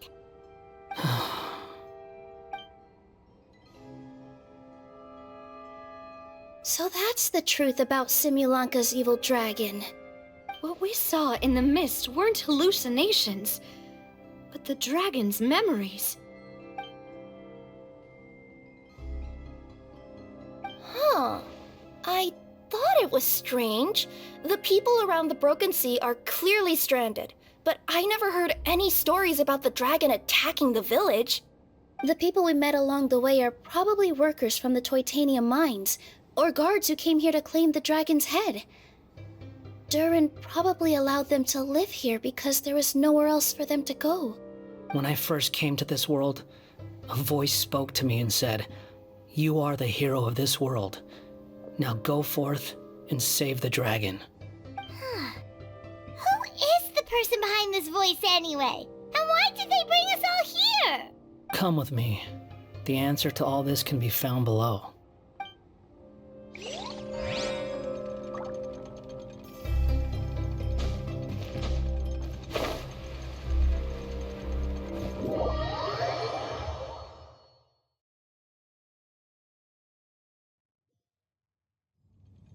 Is this a study? That's right. It belongs to the Goddess of Fate. Goddess of Fate? As in one of the 3 goddesses who created Simulanka? Or more precisely, M. One of the mages of the Hexenzirkel. Hexenzirkel? As in... Sorry, Paimon shouldn't just regurgitate everything you say, it's a lot to take in! She created the story of Durin. Well, the Simulanka version at least. These records should cover most of what you want to know, including the identities of the other 2 goddesses. Read them for yourselves.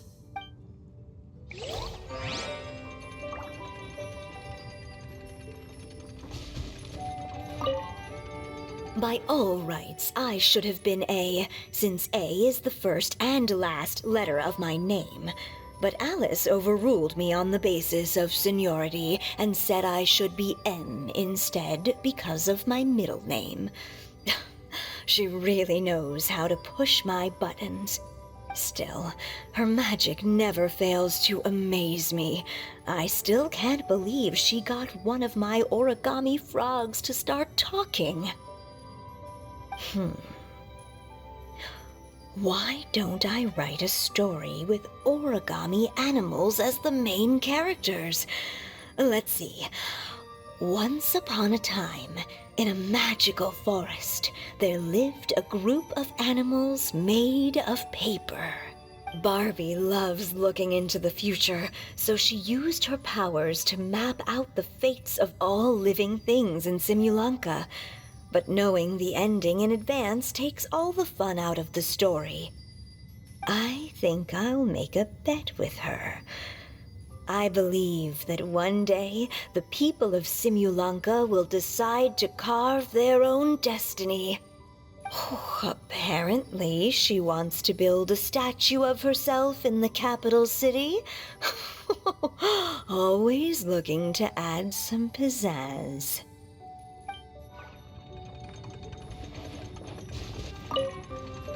My dear sisters, I fear my pen shall soon run dry. Even now, as I write this letter to you, my dexterity is all but failing me. Thank you for enjoying my stories and for creating this world for me.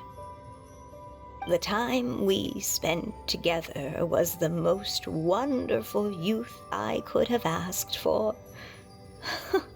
I always feel so young when we're together. A says that even after I'm gone, the goddess of fate in Simulanka will continue to exist and carry on granting people's wishes. It makes me glad. If you ever want to chat, feel free to pay a visit to the goddess statue. Just don't wish for anything weird.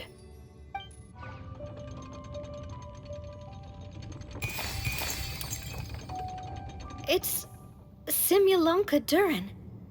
And he's looking up at something. A star. This must have been after M passed away.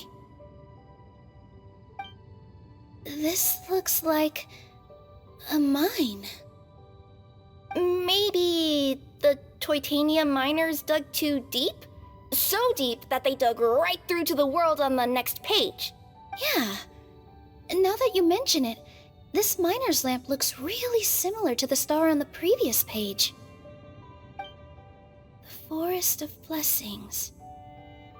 This book has been recording Simulanka's history all along. Look at the size of those footprints. If that's every time he lands, then no wonder people are so terrified of him. So that's why you took the stars. Because you missed your mom.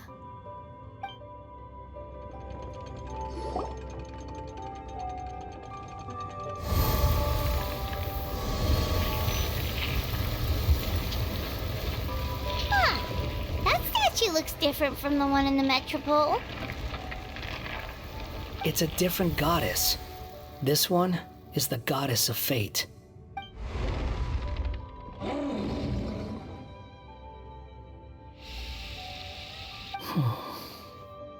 It's all right now, Durin. Nobody here wants to hurt you. Don't say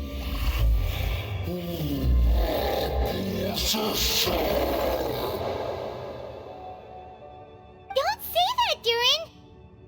Paimon made a mistake. She was wrong about you. But it's nice to talk, isn't it? Now that we've all calmed down?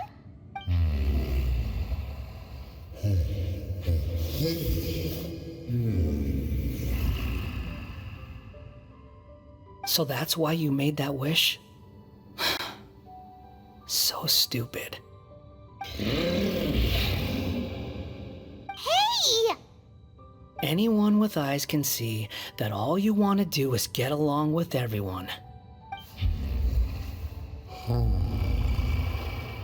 You just want to make friends, people to play with, to talk to, people who accept you, or at least accept your apology.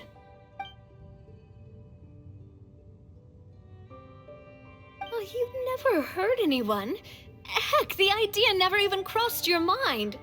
Sure, you scared a bunch of people half to death, but that's only because they had no idea what kind of dragon you really are.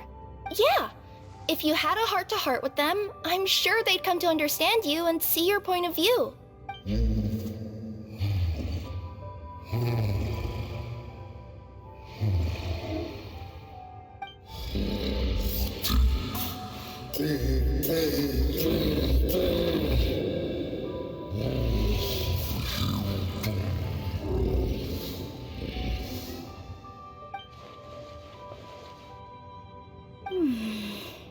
The curse.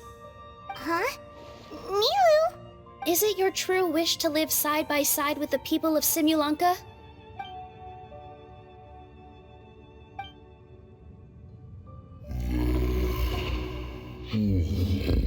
Then close your eyes and make a wish to the goddess of fate.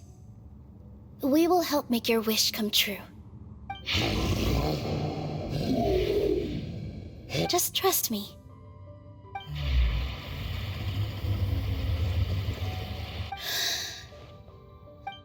I, Nilu, the Forest Fairy, give to you my blessing and welcome you as a dweller of the forest. May everyone accept you as one of our own, and may the Forest of Blessings be a place you can call home. I, Navia, King of Constellation Metropole, give you my blessing. I grant you citizenship to my kingdom. Oh, me too! As the, Nekomata in Boots of this world, I give you my blessing too. Wait, what's going on?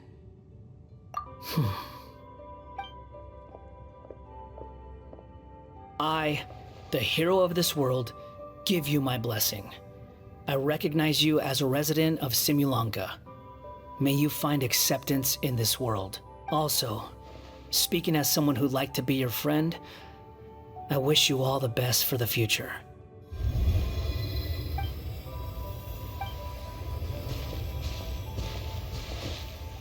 I, a traveler who has traversed many worlds, give to you my blessing. May you find friendship and goodwill, no matter where you go.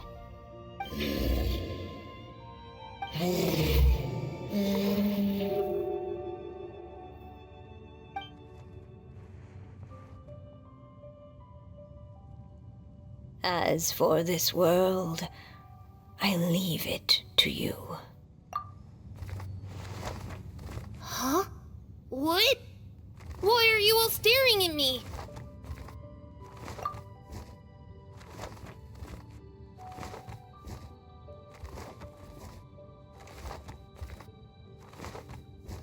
Huh? My claws? Are these my claws? And my wings? Oh, my tail! Does this mean... Wow, you look so cute. Quite a radical transformation. Not that there was anything wrong with the way you looked before, of course. It's just, you get what I mean. How do you feel? Are you happy with your new appearance? Does anyone have a flower with them? Or even just some water or paper from this world? Oh, I do actually. Here you go. They're not changing. I can touch things without changing them. Hey, that's great! One more flying friend for Paimon! Now the residents of Simulanka won't be scared of you anymore. But what about all the things that I did before? That's simple. Just go out there and atone. You could fill in the footprints you left on the ground, or help the people around the broken sea get home. Okay. And you'll come along and help me, right, Hat Guy? Huh? Why would I do that? Because you said you wanted to be my friend. You little... Gah. Well, maybe I spoke too soon. Huh? But I thought... All right, fine. I'll go with you. Really? Yes, really. Lying to you would be no fun anyway. Oh, thank you! You're the first friend to call me by my name! Let's go back up. I'm about to suffocate down here. Oh, it feels so good to finally see Hat Guy meet his match. Yeah, okay. Paimon just never thought we'd see the day, that's all. All right. Let's also head back up then.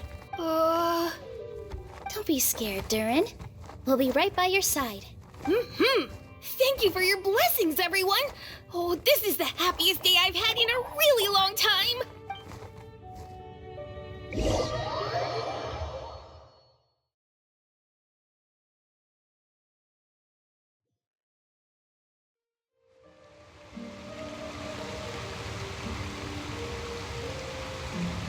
Ta-da! Surprise, everyone! A talking street lamp! Street lamp? Oh my! You mean you still don't remember me after all the times we've spoken? I know that voice! It's Mom's friend! Hello there, traveler and friends. And Durin, it's good to see you. You've changed quite a lot. In fact, you look so different that perhaps I should call you Mini Durin. Mini Durin, huh? Yeah, I like the sound of that. It's nice being smaller. You must be one of the 3 goddesses of this world. Are you the goddess of creation? Yep, that's right. But although it's the most impressive sounding of the 3, to be honest, we all made an equal contribution toward the founding of this world. If you've ever read any of M's stories, you'll know just how enchanting the worlds are that she writes about. So enchanting that I just had to step inside and explore it for real. So I got B involved, and with M's consent, created the world of Simulanka. Whoa, whoa, whoa! You're getting a little ahead of yourself. First things first, would you mind explaining what you're doing here? In fact, no! What are we even doing here? Don't worry, all will be revealed. After everything you accomplished on your journey, you're free to ask me anything you want. Let's start with your first question then. I'm here because I sensed a great magic power emanating from the book just now, and I couldn't resist the urge to peek inside and check it out. That must have been when we all gave Mini Durin our blessings, right? Yes, exactly. In the world of fairy tales, words and emotions often carry far more power than any spell.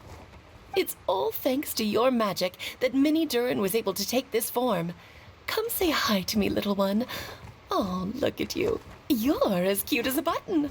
So, what about us? Was it always part of the plan that we'd come here? Plan isn't the word I'd use. If you ask me, I'd say fate works in mysterious ways. When Durin of Simulanka made his wish to the goddess of fate, it just so happened that in a world far away, all of you wonderful people were holding a copy of M's fairy tale at that exact moment. And because of your noble and kind souls, you were selected by the goddess of fate to come and save this world. Now that you mention it, that's what I was doing when I was transported here. I was reading a fairy tale to some children in the Fleuve Cendra. I think I just, happened upon an old book and decided to use it as my pillow during a nap in a box. Wow, what a crazy coincidence. Wait, that's not right. How come everyone else got assigned a role except us? 'Cause we were also... Yeah, that was it. We just received a strange book and we had no idea who sent it. Then, the moment we opened it up to start reading it, we found ourselves here. You're the one who sent it to us, aren't you? Oh, is that what happened? Yes, that does sound like me, doesn't it? Good question. Why indeed? Maybe I thought this was such a good story it simply had to be read by someone. As the traveler and witness of many worlds, how could I let such a beautiful place pass you by? I can sense that your blessing for Minnie Durin was a very special one. With this blessing from beyond the story, he might even be able to explore worlds outside of this one. To that, you mean? That's right. In fact, back when we were first creating Simulanka, Em told us that she hoped the people of this world would one day be able to explore the wider world beyond. Every story has an ending, but if the story becomes reality, it should have the right to choose its own path. So, in other words, the predestined lives these people lead were always going to disappear one way or another. Wait, so even if the people here get to go to other worlds, surely there's gotta be a way we can leave too, right? Don't you realize you've been able to leave all along? Huh? You can either take the boat at the Broken Sea or touch the giant bookmark at the Cliff of Prophecy. All you need to do if you want to leave is focus on the place you want to go. How were we supposed to know that if you never told us? Huh, didn't I? Well, given how smart and capable you are, surely it can't have posed a huge problem for you. As for your other friends who were summoned here, if I had to guess, I'd say the Goddess of Fate probably didn't tell them about it because she wanted them to get engrossed in the story. She's Em's reflection, after all. It wouldn't surprise me if she shares Em's love for cliffhangers. Anyway, I think that answers your questions, yes? What do you all plan to do next? I'm gonna go say sorry to the people of this world. After that, I want to start protecting Simulanka, just like Mom told me to. Now we know how easy it is to get back home. Paimon's suddenly not in such a hurry to leave. Same here. It's not every day that you get to come to such a magical world. I, for one, plan to explore it a little longer. I'm glad to hear it. Maybe I should invite some other friends to join you too. By the way, Minnie Durin, I'm delighted to see you've made some new friends. I'm sure Em would be very proud of you. Now, before I depart, please let me give you a blessing as well. May your future be as rich and colorful as the stories Em used to tell. She's gone. Guess this is where the hero's journey comes to an end, huh? Ah, but it's also where a new journey begins. The adventures of Minnie Durin and friends. Huh? An adventure for me? You bet. For starters, I'd love to introduce you to my other friends in the forest. Even though there have been some misunderstandings in the past, I'm sure they'll welcome the new you with open arms. Huh? Stop looking at me. I already said I'll come with you. Whoa! Look over there! Wow. The stars are beautiful. Huh. I'll bet that's a gift to Minnie Durin from the three goddesses of this world. Oh, thank you, Mom.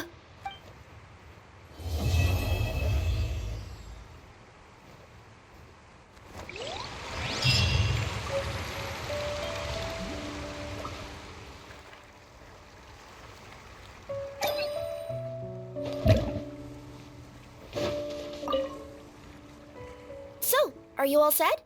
Ready to start investigating? Great! Then let's go! I've delivered packages all over, but I've never seen a mysterious fairy tale world like this before.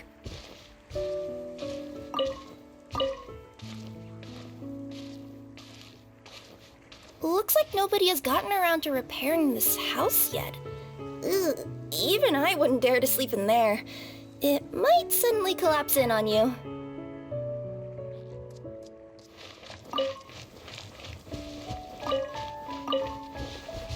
Nothing to see here either. Maybe we can find someone to ask? Aha! Over there! I bet we'll find some people there. Let's go take a look.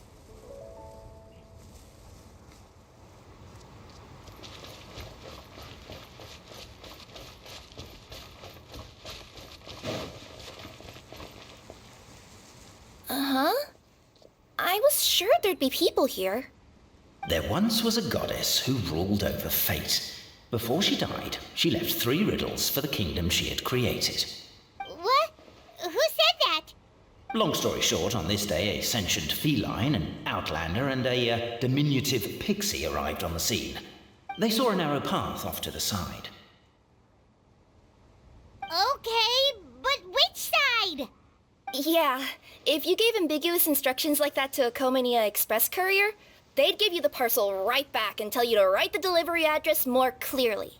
Despite how obvious the answer was, the perplexed pixie and the flummoxed feline struggled to work it out. Although, perhaps a small part of the blame could be attributed to my dull narration. Alright, let's try this again. The path on the left-hand side seemed to give off an enticing fragrance, as if to say, this is the way to wealth and glory. Ooh, that sounds like the start of a good story. Then what? Then what?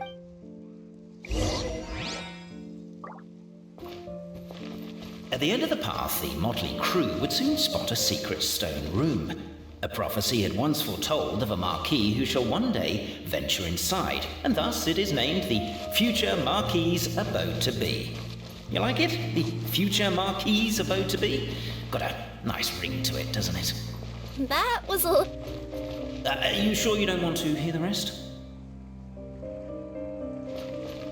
I'll keep this brief. Firstly, the place ahead of you is a secret room whose purpose, per the legends, is to await the arrival of a certain marquis. For that reason, it's called the future marquis's abode to be. Secondly, when you get inside, don't sit on the chair in the center, or bad things will happen. There, that's all. Off you go.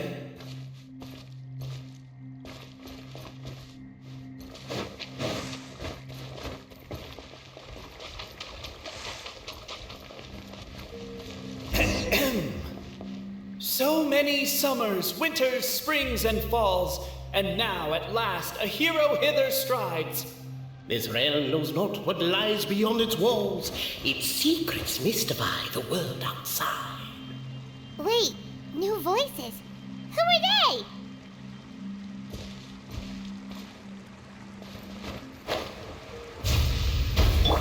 Strike a pose! With wood and earthenware strewn all around, the demon feline's fury can't be quelled. Reducing them to rubble on the ground, she finds the vessel's vacant save for... air? She finds long gone the gems that once they held. Are they describing how we broke the boxes and jars? Who are you calling demon feline?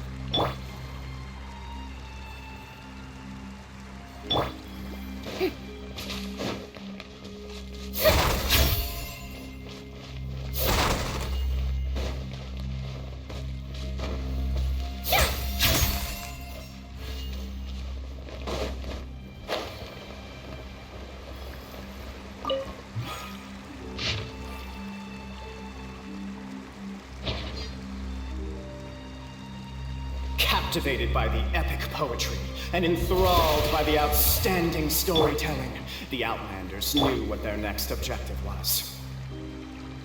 Namely, to remove the clockwork key from the raised platform up ahead. Cabe, I just realized you said we all had to speak like bards, but every time you open up your mouth, I don't hear any rhymes.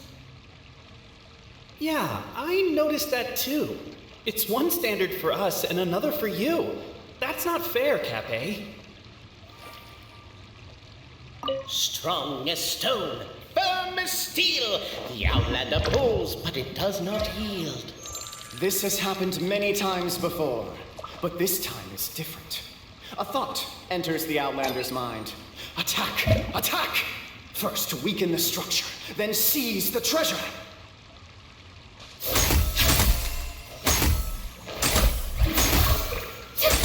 The attack now over. Only one final step remains.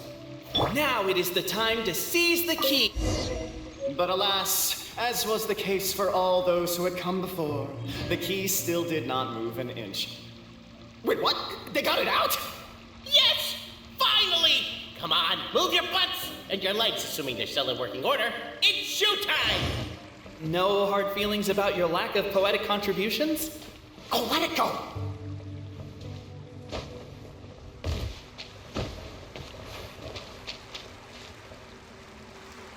Ah!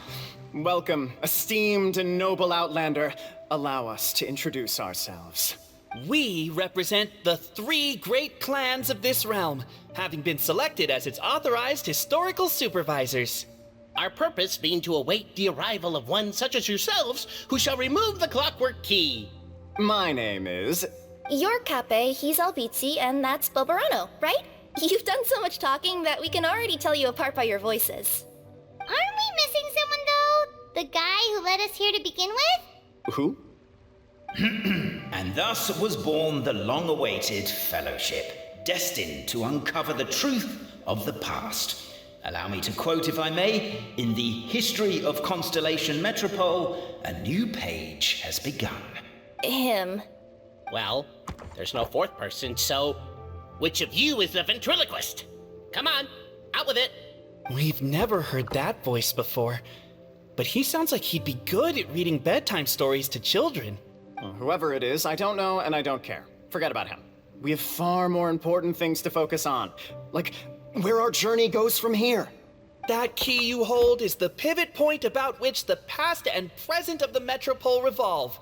However, between our 3 clans, there is some dispute over the historical record. Each clan has its own version of history, detailing the clan's origins and the tale of the dragon of old, and unfortunately, we don't know which one is the truth. Dragon? You mean the one that's been acting up recently? Oh, no, not that one, you adorable little pixie. When I say dragon of old... He means a dragon that would be really, really old if it was still with us today, but it was defeated in ancient times. The new one has nothing to do with our clan history. Was that supposed to be a joke? Anyway, so you've been waiting for someone to remove the key so you can finally explore the truth of the past? Not just explore it, but argue incessantly about it. Honestly, I don't care that much. Cape's the one who's always bothering us about it. What we need to figure out is who resolved the dragon crisis. We have to know that before we can decide which is the supreme clan. The moment you removed the key from where it was lodged, you became the honorary Marquis. We humbly beseech you, noble Outlander. Noble Traveler Marquis, we ask you to help us. You and your talking Puss in Boots and the pale floating pixie. Puss in Boots? Are you serious? It's better than demon feline, but still. Embrace it, my friend, embrace it. Most cats don't wear boots or speak, do they? I'm not even a cat, I'm a Nekomata. Now that you know the word, I expect you to use it. Please allow me to lead you all to a sacred memorial site. It will be much easier to explain what needs to be done once we are there.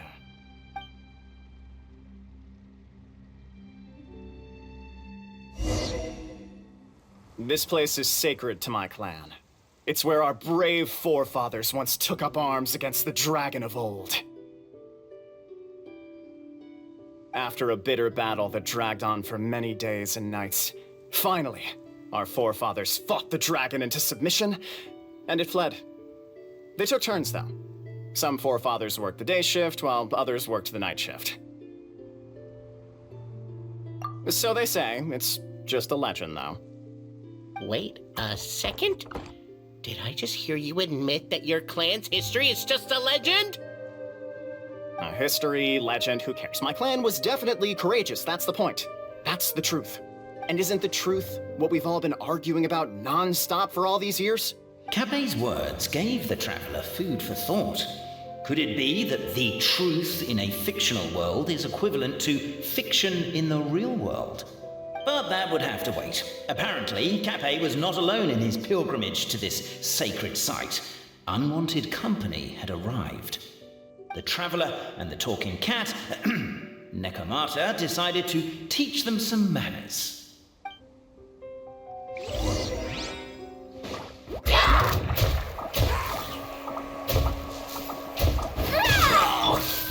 I present?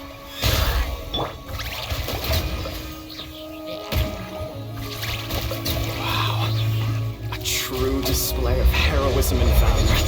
It was as if the spirits of my ancestors were fighting through. Here's a thought. Could be wrong, but maybe the Traveler Marquis is a lot more powerful than your ancestors. Well, technically, but your martial prowess and show of courage are a more vivid reenactment of my ancestors' feats that suit the modern aesthetic. Now, let's get down to business. As we all know, time is but an illusion. Time may flow line by line, page by page, or frame by frame, but usually it flows in the form of springs and gears. And that clockwork key you have in your hand can turn back time and make the past reappear.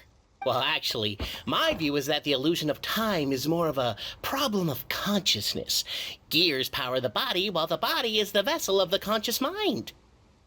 But the mind cannot understand the dimension of time, so we experience instead an endless continuum of moments as the pinion of now turns along the rack of ages. I'm getting flashbacks to when I was delivering packages to the Sumeru Academia. A teacher once asked Albizzi what his greatest fear was, and he replied, dragons. Boberano was asked the same question.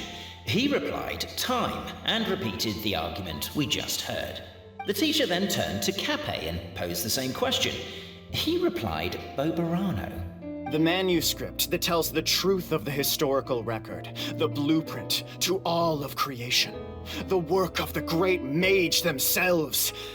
It can be found at the beginning of the Girac, and on the very first page of the book.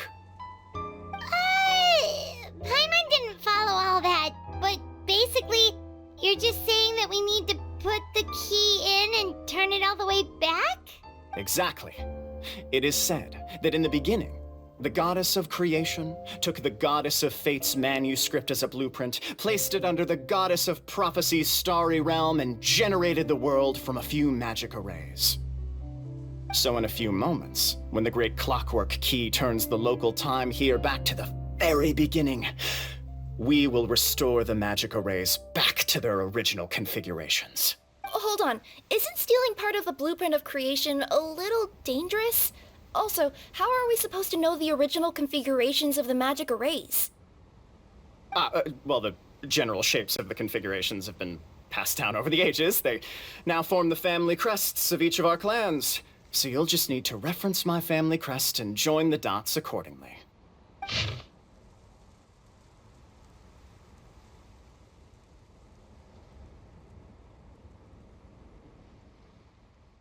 To address your other concern, when the house has already been built, do you really think that taking away the construction crew and blueprint will cause it to collapse? The Traveler Marquis prepares to insert the great clockwork key into the nearby keyhole.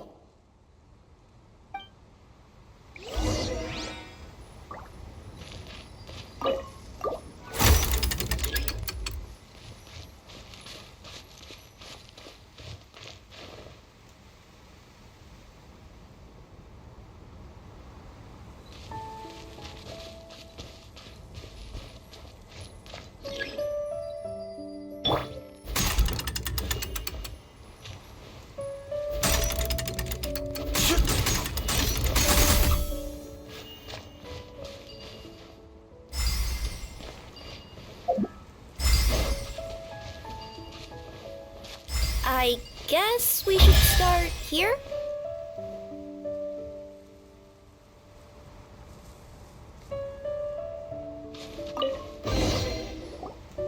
Behold, the sacred writings that record the truth of...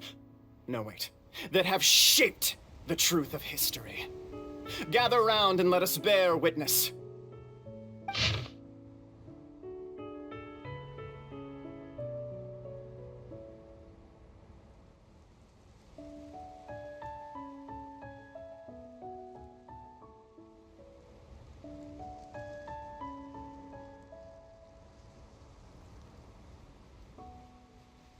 Feast your eyes, rejoice, and cheer, for this is the unquestionable truth. Look at the signature. Nobody is capable of forging that. I don't believe it. So, all along, our histories have been false? Don't lose heart, Albizzi. It does not follow from his is true that ours are false. That might be the most bogus logic I've ever heard. But keep up the mental gymnastics, Boberano. I've been waiting for that look of jealousy on your face my whole life, and I'm gonna savor it. And yet, it seemed that this conundrum could indeed have more than one solution. Everyone agreed that there may be more than one truth. The party decided to visit the sacred sites of the other clans and see what their documents had to say.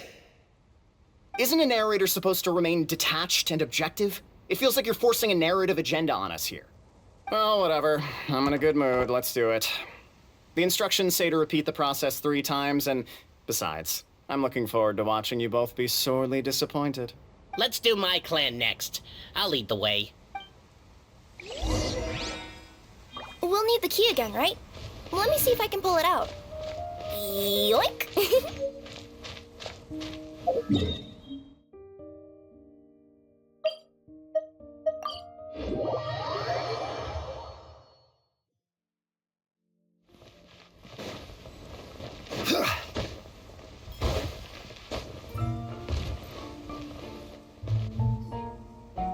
The party finds no pedestal in which to place the great clockwork key, only a locked door.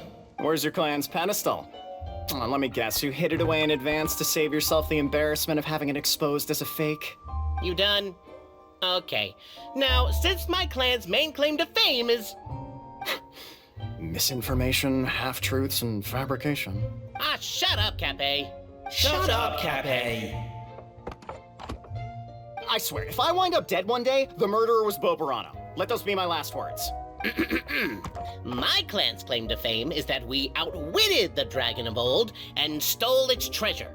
Ergo, all articles of value that we own, including the pedestal for the clockwork key, lie behind that door. So, next step is open the door? Almost. There's one step before that. The door is protected by a smart interrogation system. We have to answer its questions, and if we get them wrong, we will alert law enforcement. Jeez. Well, do you at least know the answers? The correction fluid of time has dyed white the pages of the Book of Wisdom. No, I don't know the answers. But worry not, I had a quick word with the constabulary in advance. They'll ignore the alarm if we get the questions wrong, so answer without fear.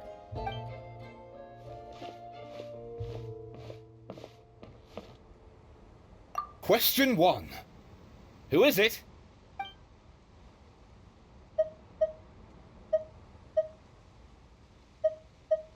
That's actually quite an amusing approach. It's probably not going to get us anywhere, but I do admire your sense of humor and your commitment to it. Question 1. Who is it?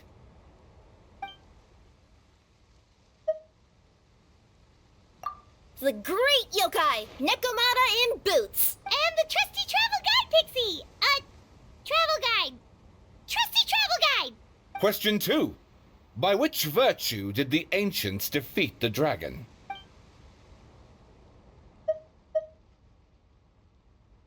If this is the right answer, I swear I'll... Correct! What? A barefaced lie. So low. Question 3. Which is more real? The fiction of the outside world, or the truth of this world?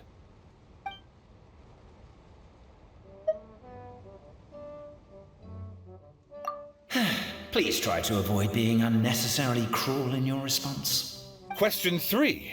Which is more real? The fiction of the outside world, or the truth of this world?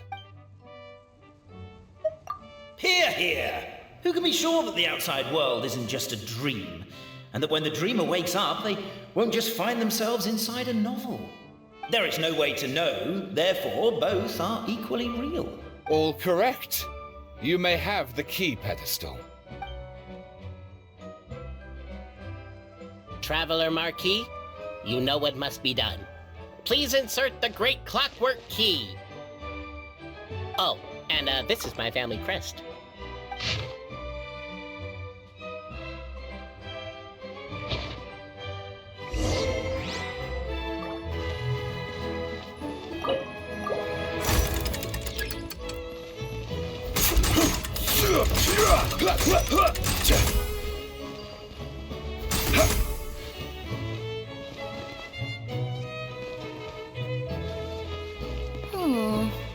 Do we really need this one?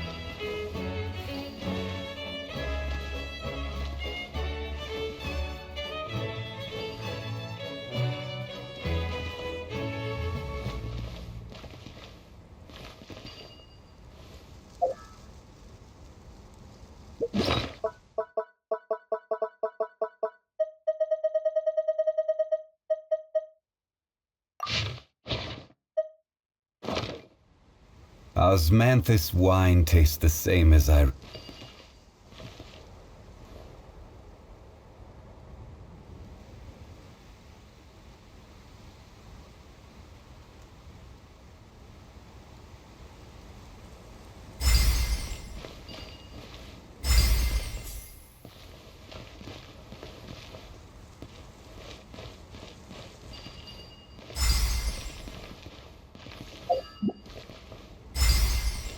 The Traveller Marquis draws a design that is practical and aesthetically pleasing in equal measure. One thing it is not, however, is correct. I think you should take another look at Boberano's family crest and have another go.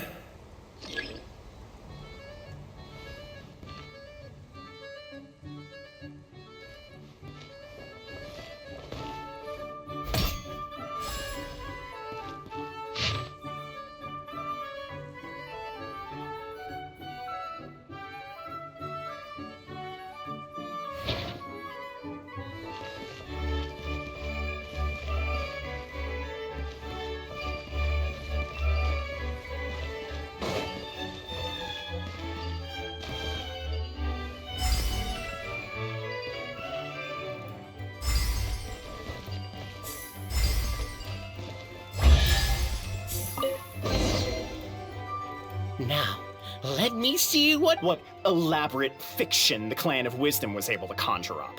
If anyone's listening, I would like to submit these as my last words. I surrender. I'm the one who murdered Tappy.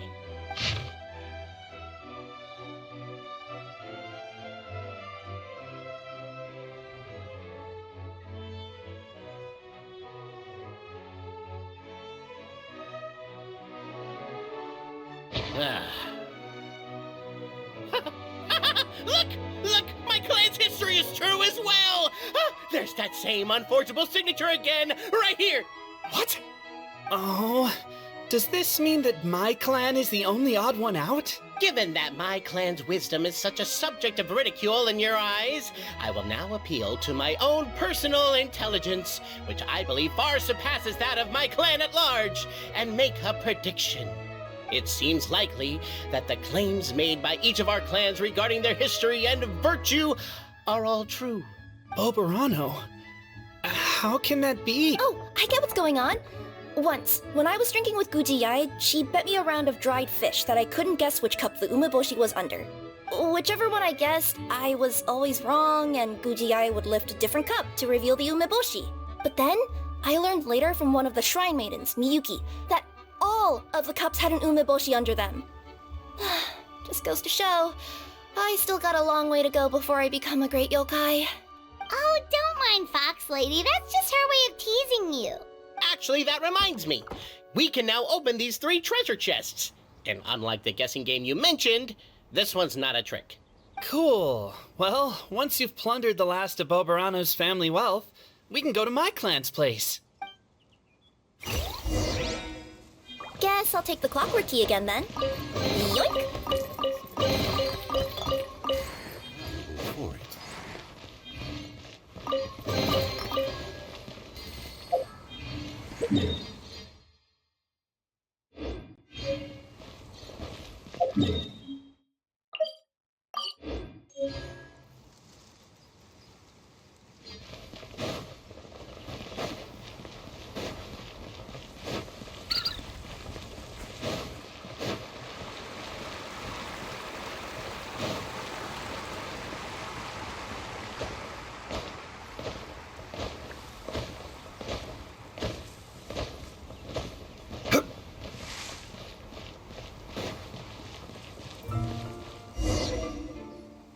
The cohort of truth seekers followed Albizzi to his clan's sacred site. They arrived to the site of a giant guard towering over them.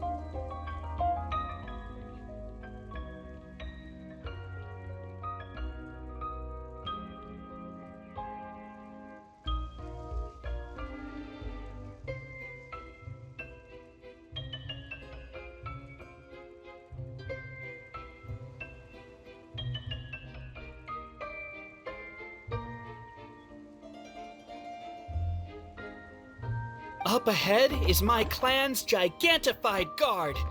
He can be a little pig-headed, and he's incredibly strong. Your weapons won't even scratch him. Wait, but wasn't Kappei's clan the one that's all about strength? So, what do you guys believe in then?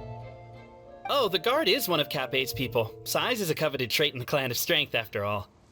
Mine is the clan of empathy, and our key contribution is... growth serum! What's sympathetic about that? Our ancestors believed that, just maybe, the dragon of old didn't mean us any harm at all. Perhaps the dragon simply didn't notice us, since we are so very tiny. So, they drank the growth serum and grew even larger than the dragon.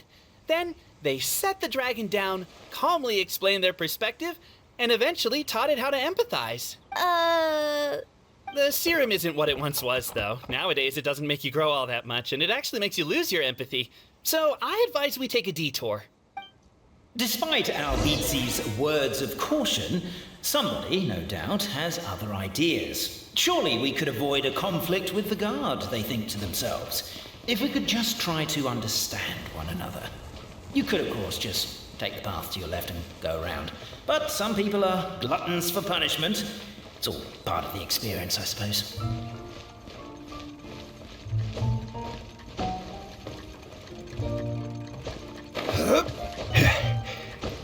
Why is my own clan treating me like a villain? You've been away too long. We all have. It feels like we've been waiting forever.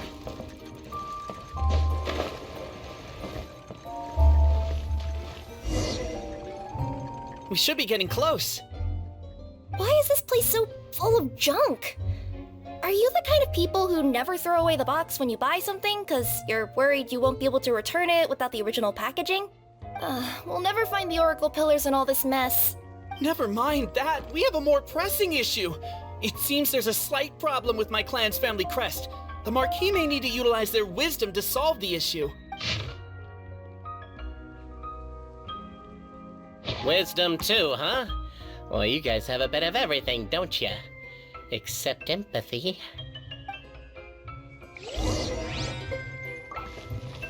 Over here! I found it!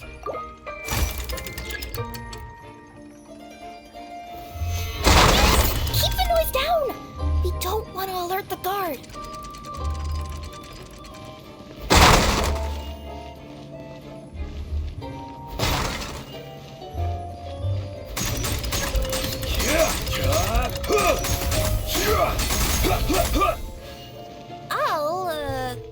I'll go keep watch.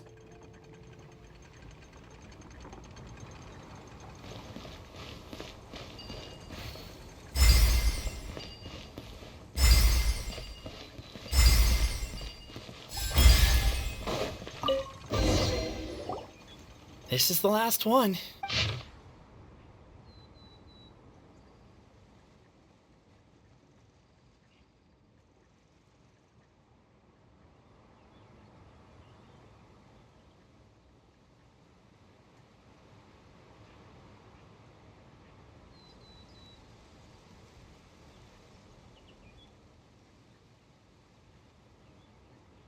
The signature.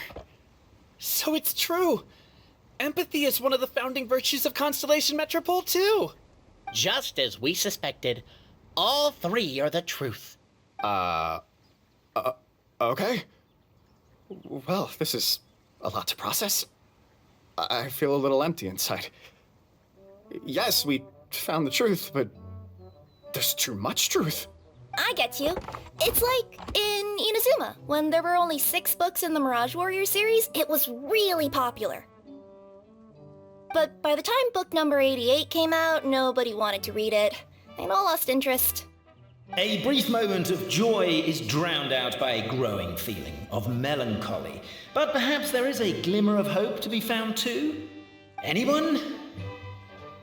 Anyone? All right, I'll say it. How is it the case that these 3 versions of history can all be true at once? That's exactly what Paimon was wondering, but Boborano kind of already explained it away earlier. So Paimon was worried she'd look stupid for asking the question.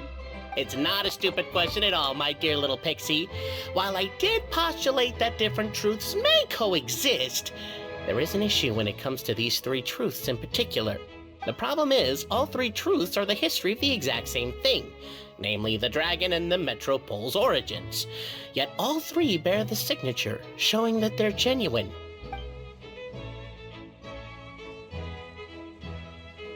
Suddenly, the sound of a bell rings out.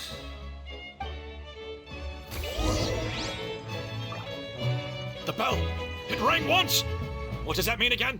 Ah, yes! Highest level of emergency! Everyone, to the main entrance! Stat! Bring all the glue traps and place them outside the gates! The whole city is on the lookout, and there's only one way out. It's the path right in front of you.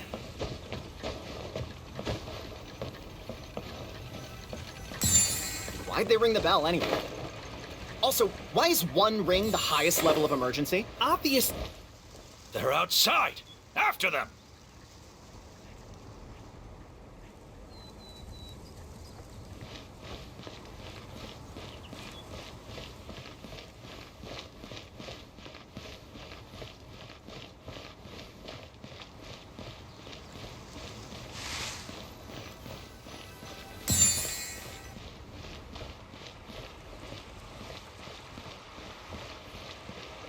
Crumble!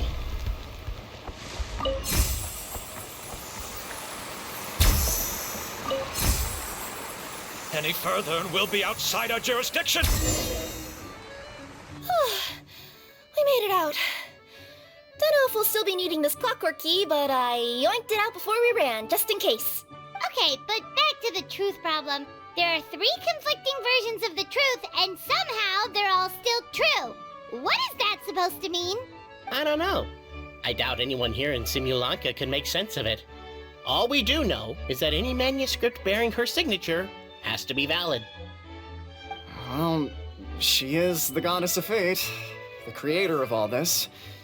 And all these manuscripts are her grand design.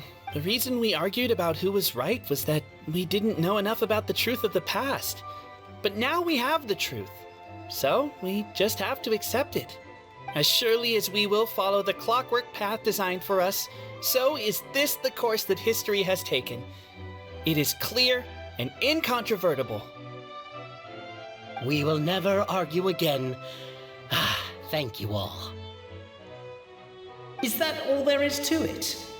Is this where the decision made at the first crossroads of destiny has led us to? A pointlessly happy ending? Overthinking it would be equally pointless. Well, That's enough for one day. Time to take a break. Could you be any more cryptic? You're planning something. Paimon knows it. Whatever happens, today was a breakthrough in my journey of discovery. I will go back and share it with my clan. Me too.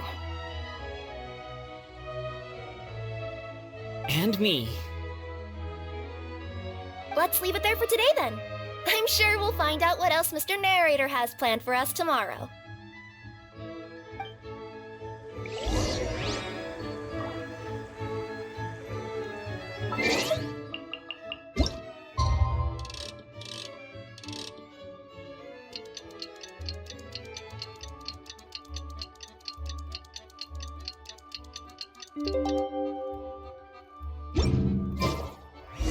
What a beautiful day, thought the traveller before he was overcome by a creeping sense of foreboding.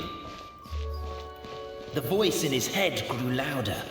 Must go to Pendulum Lane.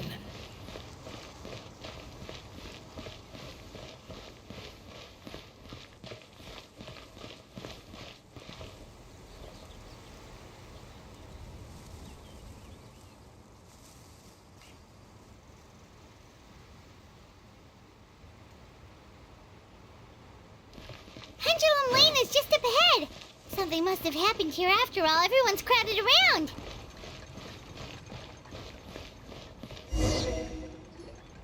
Oh my god, this is terrible! I don't understand. The three great clans of Constellation Metropole have finally made peace with each other. Who could have done this? What happened? Oh no, someone's lying on the ground. Cappe! How did this happen?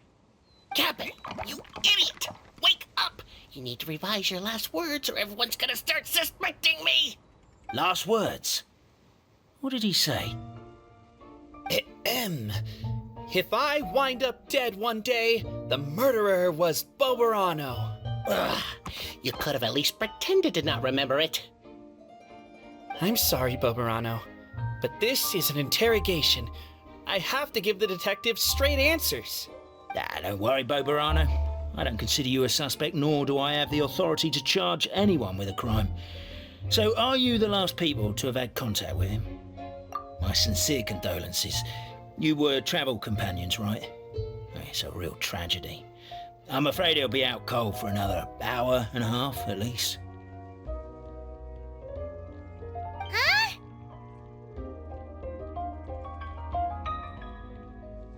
Yeah, I know. It's despicable. Hitting someone in the back of the head is the second worst act of cruelty there is.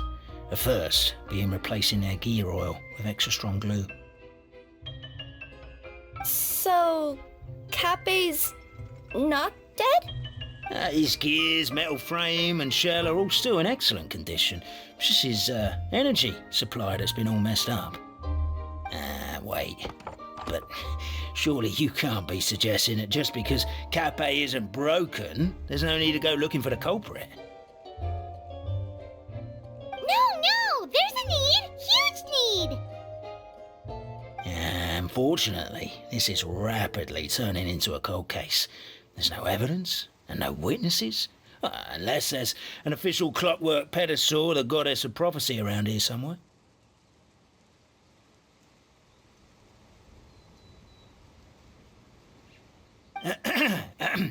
Excuse me. Then suddenly the long-lost dragon of old flew across the sky. Where?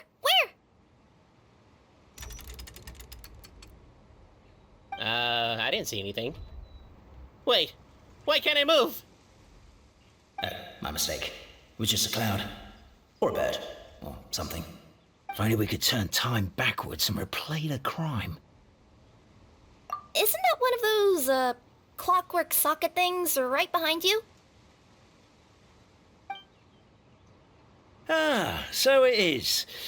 No wonder everyone here is suddenly struggling to move. Traveller, if you please, let's recreate the crime scene.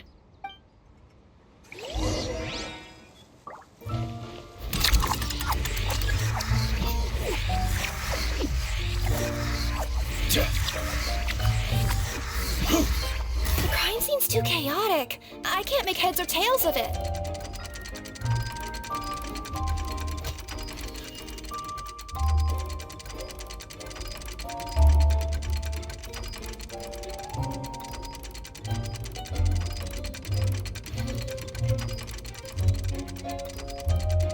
Osmanthus wine tastes the same as I remember. But where are those who share the memory?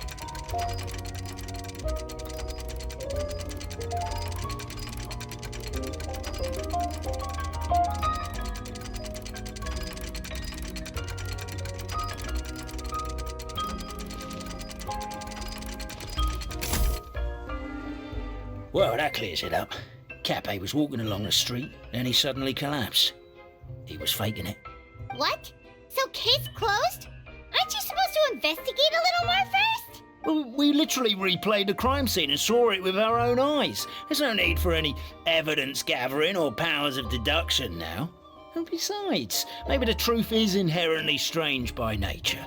Like how Constellation Metropole has 3 histories, each of which is the truth. But didn't you say Cappe was struck in the back of the head and knocked unconscious? For all I know, he could have bashed his head against the toilet bowl before leaving the house, then walked here in a daze before finally passing out. As for why he might have done that, my guess is... With the Supreme Clan question left unanswered and the tension in Constellation Metropole suddenly wiped away, he was looking to create a new source of conflict. Only then would the city feel alive again. Do we really think he's capable of that, though? Sounds like a pretty complicated conspiracy for the average Simulanka resident. Traveler, something about the crime scene isn't sitting right with me. It just seems unnatural. Also, anything outside of the immediate area won't have appeared in the replay. Is it possible that something was missing from the scene? Why don't we search the area? Wait, what are you doing? Oh, we're gonna head to Cappe's house to check the toilet bowl for signs of an impact.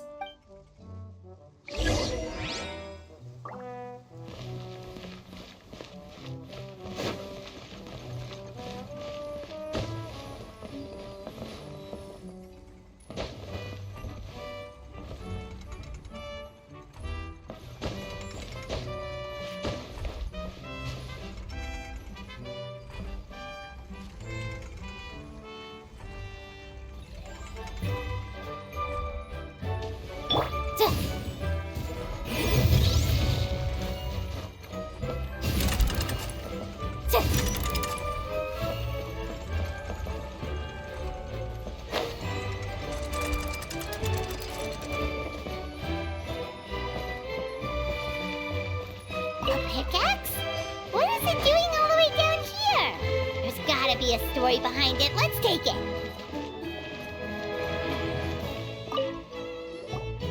Hello there. Have you seen my spear by any chance? Someone was shouting about a dragon a minute ago, and I instinctively threw it into the sky.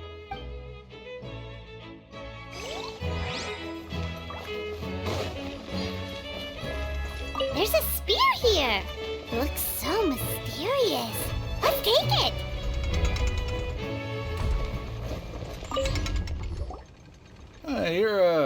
You're not from these parts, are you?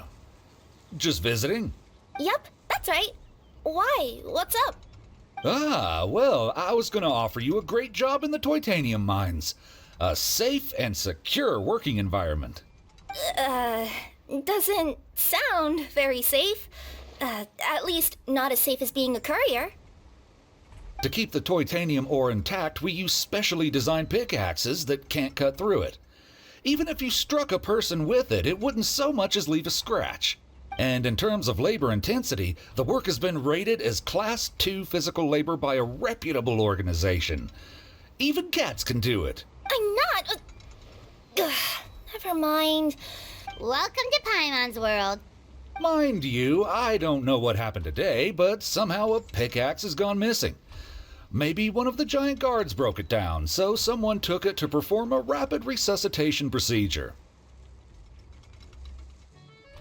Sounds pretty brutal for a first aid technique. Still, a missing pickaxe.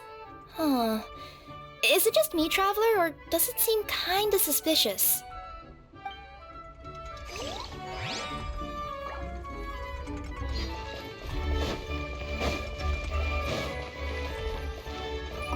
this strange potion bottle here. Looks so weird. Let's get... Come here. Whatever it is you were looking to buy, please do come back tomorrow. It's just, I have to close early today. A bottle of growth serum has gone missing. If someone's stolen it with the intention of harming others, the consequences could be disastrous. There's a whole investigation into it, so I gotta close the shop while I do an inventory count. If it turns out I'm wrong and I miscounted, I could be charged with filing a false report and disturbing the peace.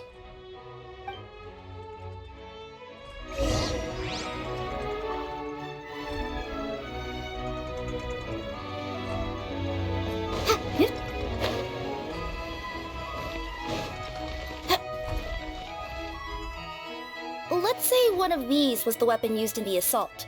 Which one do you think it is?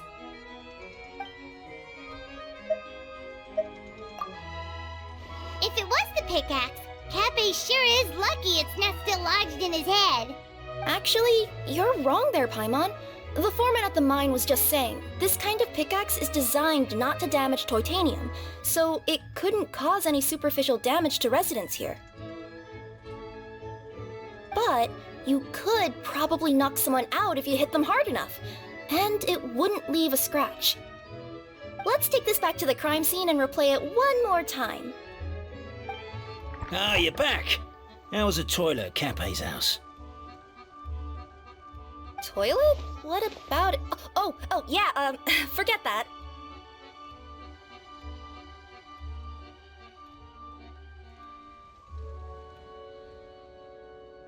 What's this about? What are you trying to say? We thought the way Cape fell looked odd, so we searched the area for suspicious items and found this. It could have been deliberately placed out of range of the crime scene so it wouldn't show up when we replayed it. Now we've retrieved it, we were gonna replay it again. You don't mind, do you? Oh, I just remembered I forgot to turn off the clockwork switch in my kitchen. Yeah, I think I'll just... Oh no, you stay right there.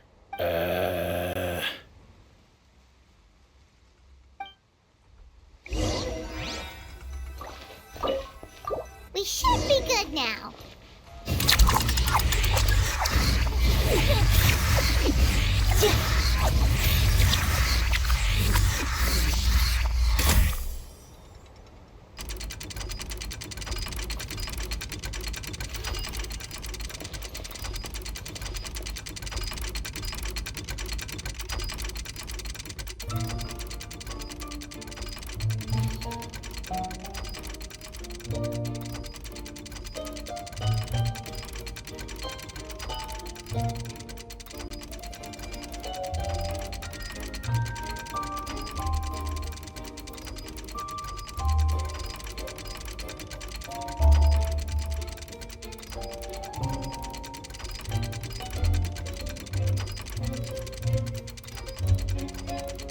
Sometimes the law is compatible with human nature, but... So you're the attacker!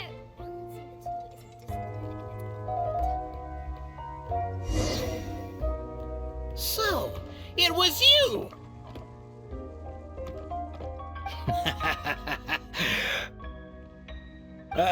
I would congratulate you for cracking the case, but since I did such an abysmal job of covering my tracks, didn't exactly have your work cut out for you. So, all I can say is... Catch me if you can!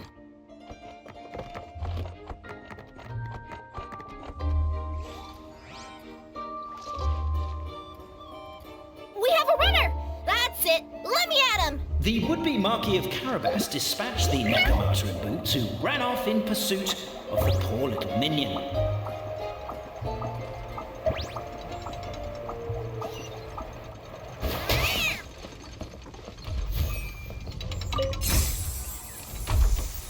The minion's poor little lower back was protesting painfully against the intense physical activity.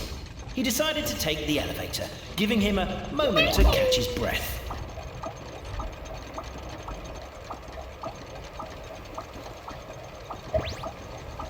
Really? his lower back asked. But the minion had no other choice. He resolved to make the jump down. By this point, the Necromata in boots was gasping for air. The minion was huffing and puffing, even more loudly. But we'll ignore that. I'm not! Don't underestimate the gold level courier of the Komania Express!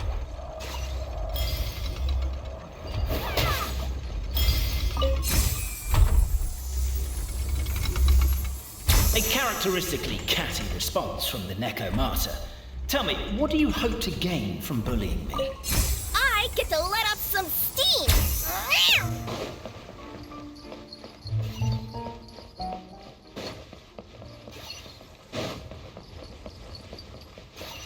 Ha-ha! You fell into my trap. In fact, all the glue in this world is created by me, using my narrator powers. I make it and the residents just gather what they need. Rats! Oh, I'm so jealous of you guys right now. You can just jump out of your shoes and keep running. The unnamed minion made a last-ditch escape attempt. He began his long climb, up the wall, the tall wall. Oh. He began his long climb up the tall wall. You call that a tall wall? In urgent Neko parcel mode. Beat. I surrender.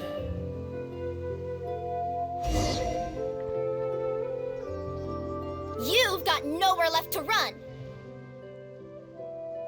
All right. I confess. That was fast. Getting caught by you here was a backup plan. I don't know if what I've done will make things better or not.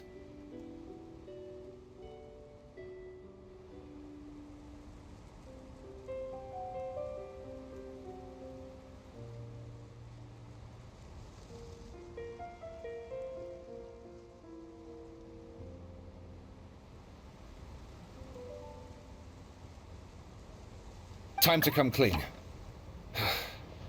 I am the narrator, the one who's been guiding you all this time. You're overdoing it a little bit there. Anyway, I only did what I did because... Why are you suddenly spilling the beans? I poured my heart and soul into all this. I was worried you wouldn't ask. The truth is, I was one of the first conscious beings ever made by the goddess of creation. And I've known for a long time that this whole world is just a fairy tale written by the goddess of fate. I know they say that fairy tales are just made up for kids to read, but I refuse to believe that fairy tales are just fictional stories and nothing more. The reason why Constellation Metropole has 3 origin stories is that the goddess of fate wrote 3 drafts and couldn't decide which one she liked best. Then her cat trod all over them, and they all got crumpled together, so the 3 worlds just sort of folded into one. The goddess of fate was torn between them anyway, since she couldn't decide which ending was best for the dragon or the kids. So when she saw what the cat had done, she simply decided to go with all 3. Who'd have thought? But what does any of this have to do with what you did? You're not a fictional character, so you couldn't hope to understand my sorrow. Honestly, I don't think there's anyone in all of Simulanka who would understand. Every day that I experience, every interaction I have with another person, is it really all just a work of fiction? The only reason the 3 great clans wanted to find out the truth was for the pointless task of electing the supreme clan. I thought that once they'd learned the truth, it might make them curious enough to investigate further. But as it turned out, they just accepted it and carried on living the same old lives. I have to motivate them to keep looking for answers now that they think they've learned the truth. I have to make them uncomfortable with the superficial explanation that they took at face value. And I have to figure out, once and for all, while you real people from the outside world are still here, are we real? Aww. That's my full confession. Time for you to take me back. I'm guessing I'll probably be forced to make a public apology, then sentenced to half a day in solitary confinement. I definitely deserve half a day. Oh, also, pass this message on to Cape, Bobarano, and Albizzi, if you could. The Great Clockwork Key was originally put in place jointly by the ancestors of the 3 clans. If the 3 of them had any ability to cooperate whatsoever, they'd have been able to remove it by themselves. Over all these years, not once have they ever tried removing it together. Oh, my poor child. There's one thing you've been mistaken about this whole time. Ah! Whose voice is that? Detective? Was that you? Your voice acting's actually pretty good. The reason fairy tales are suitable for children is that they help them to understand the world. Fairy tales may be works of fiction, but at their heart lies an internal logic that is undoubtedly real-world truth in a condensed form. Perhaps they simplify good and evil, and perhaps they hide the darkness in metaphors. But let there be no doubt. The world within fairy tales is as real as can be. And by extension, you and your compatriots are also real. Goddess! Is it really you? The line that separates footnotes from narrative can never be crossed. Never the two shall meet. This is why you have never heard my voice before. But now you wish to break free from the story, and there's a cat nearby, so you can hear my echo. Necromora! Just your echo?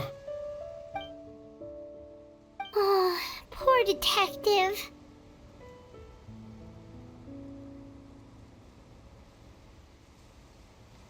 So, we are a part of the real world too.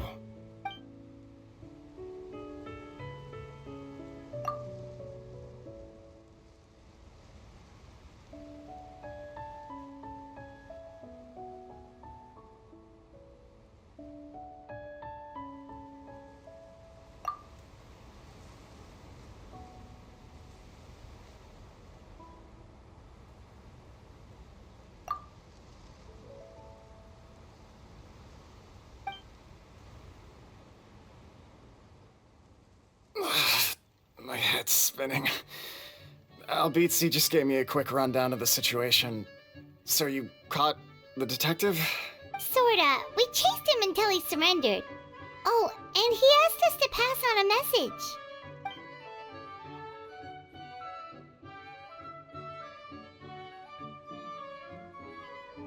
message. Does he really think we didn't try that? 'Cause we did! After 6 months in that place! Ah, that was my bad. I thought it was a stupid idea at the time, so I didn't really exert myself. I also sort of stopped trying after 3 years. You... Never mind. I'm partly to blame as well. On the second attempt, I just hugged the key and pretended like I was pulling as hard as I could. You guys are so lazy. My granny's neighbor's pet cat has nothing on you, and it spends all day, every day sunbathing. Anyway, you said you heard the voice of the Goddess of Fate at the end? That's amazing. There is a world beyond our own after all. What would you guys say to taking a trip to the outside world sometime? Otherwise, I got bashed in the back of the head for nothing. Depends. Do either of you know how to get there?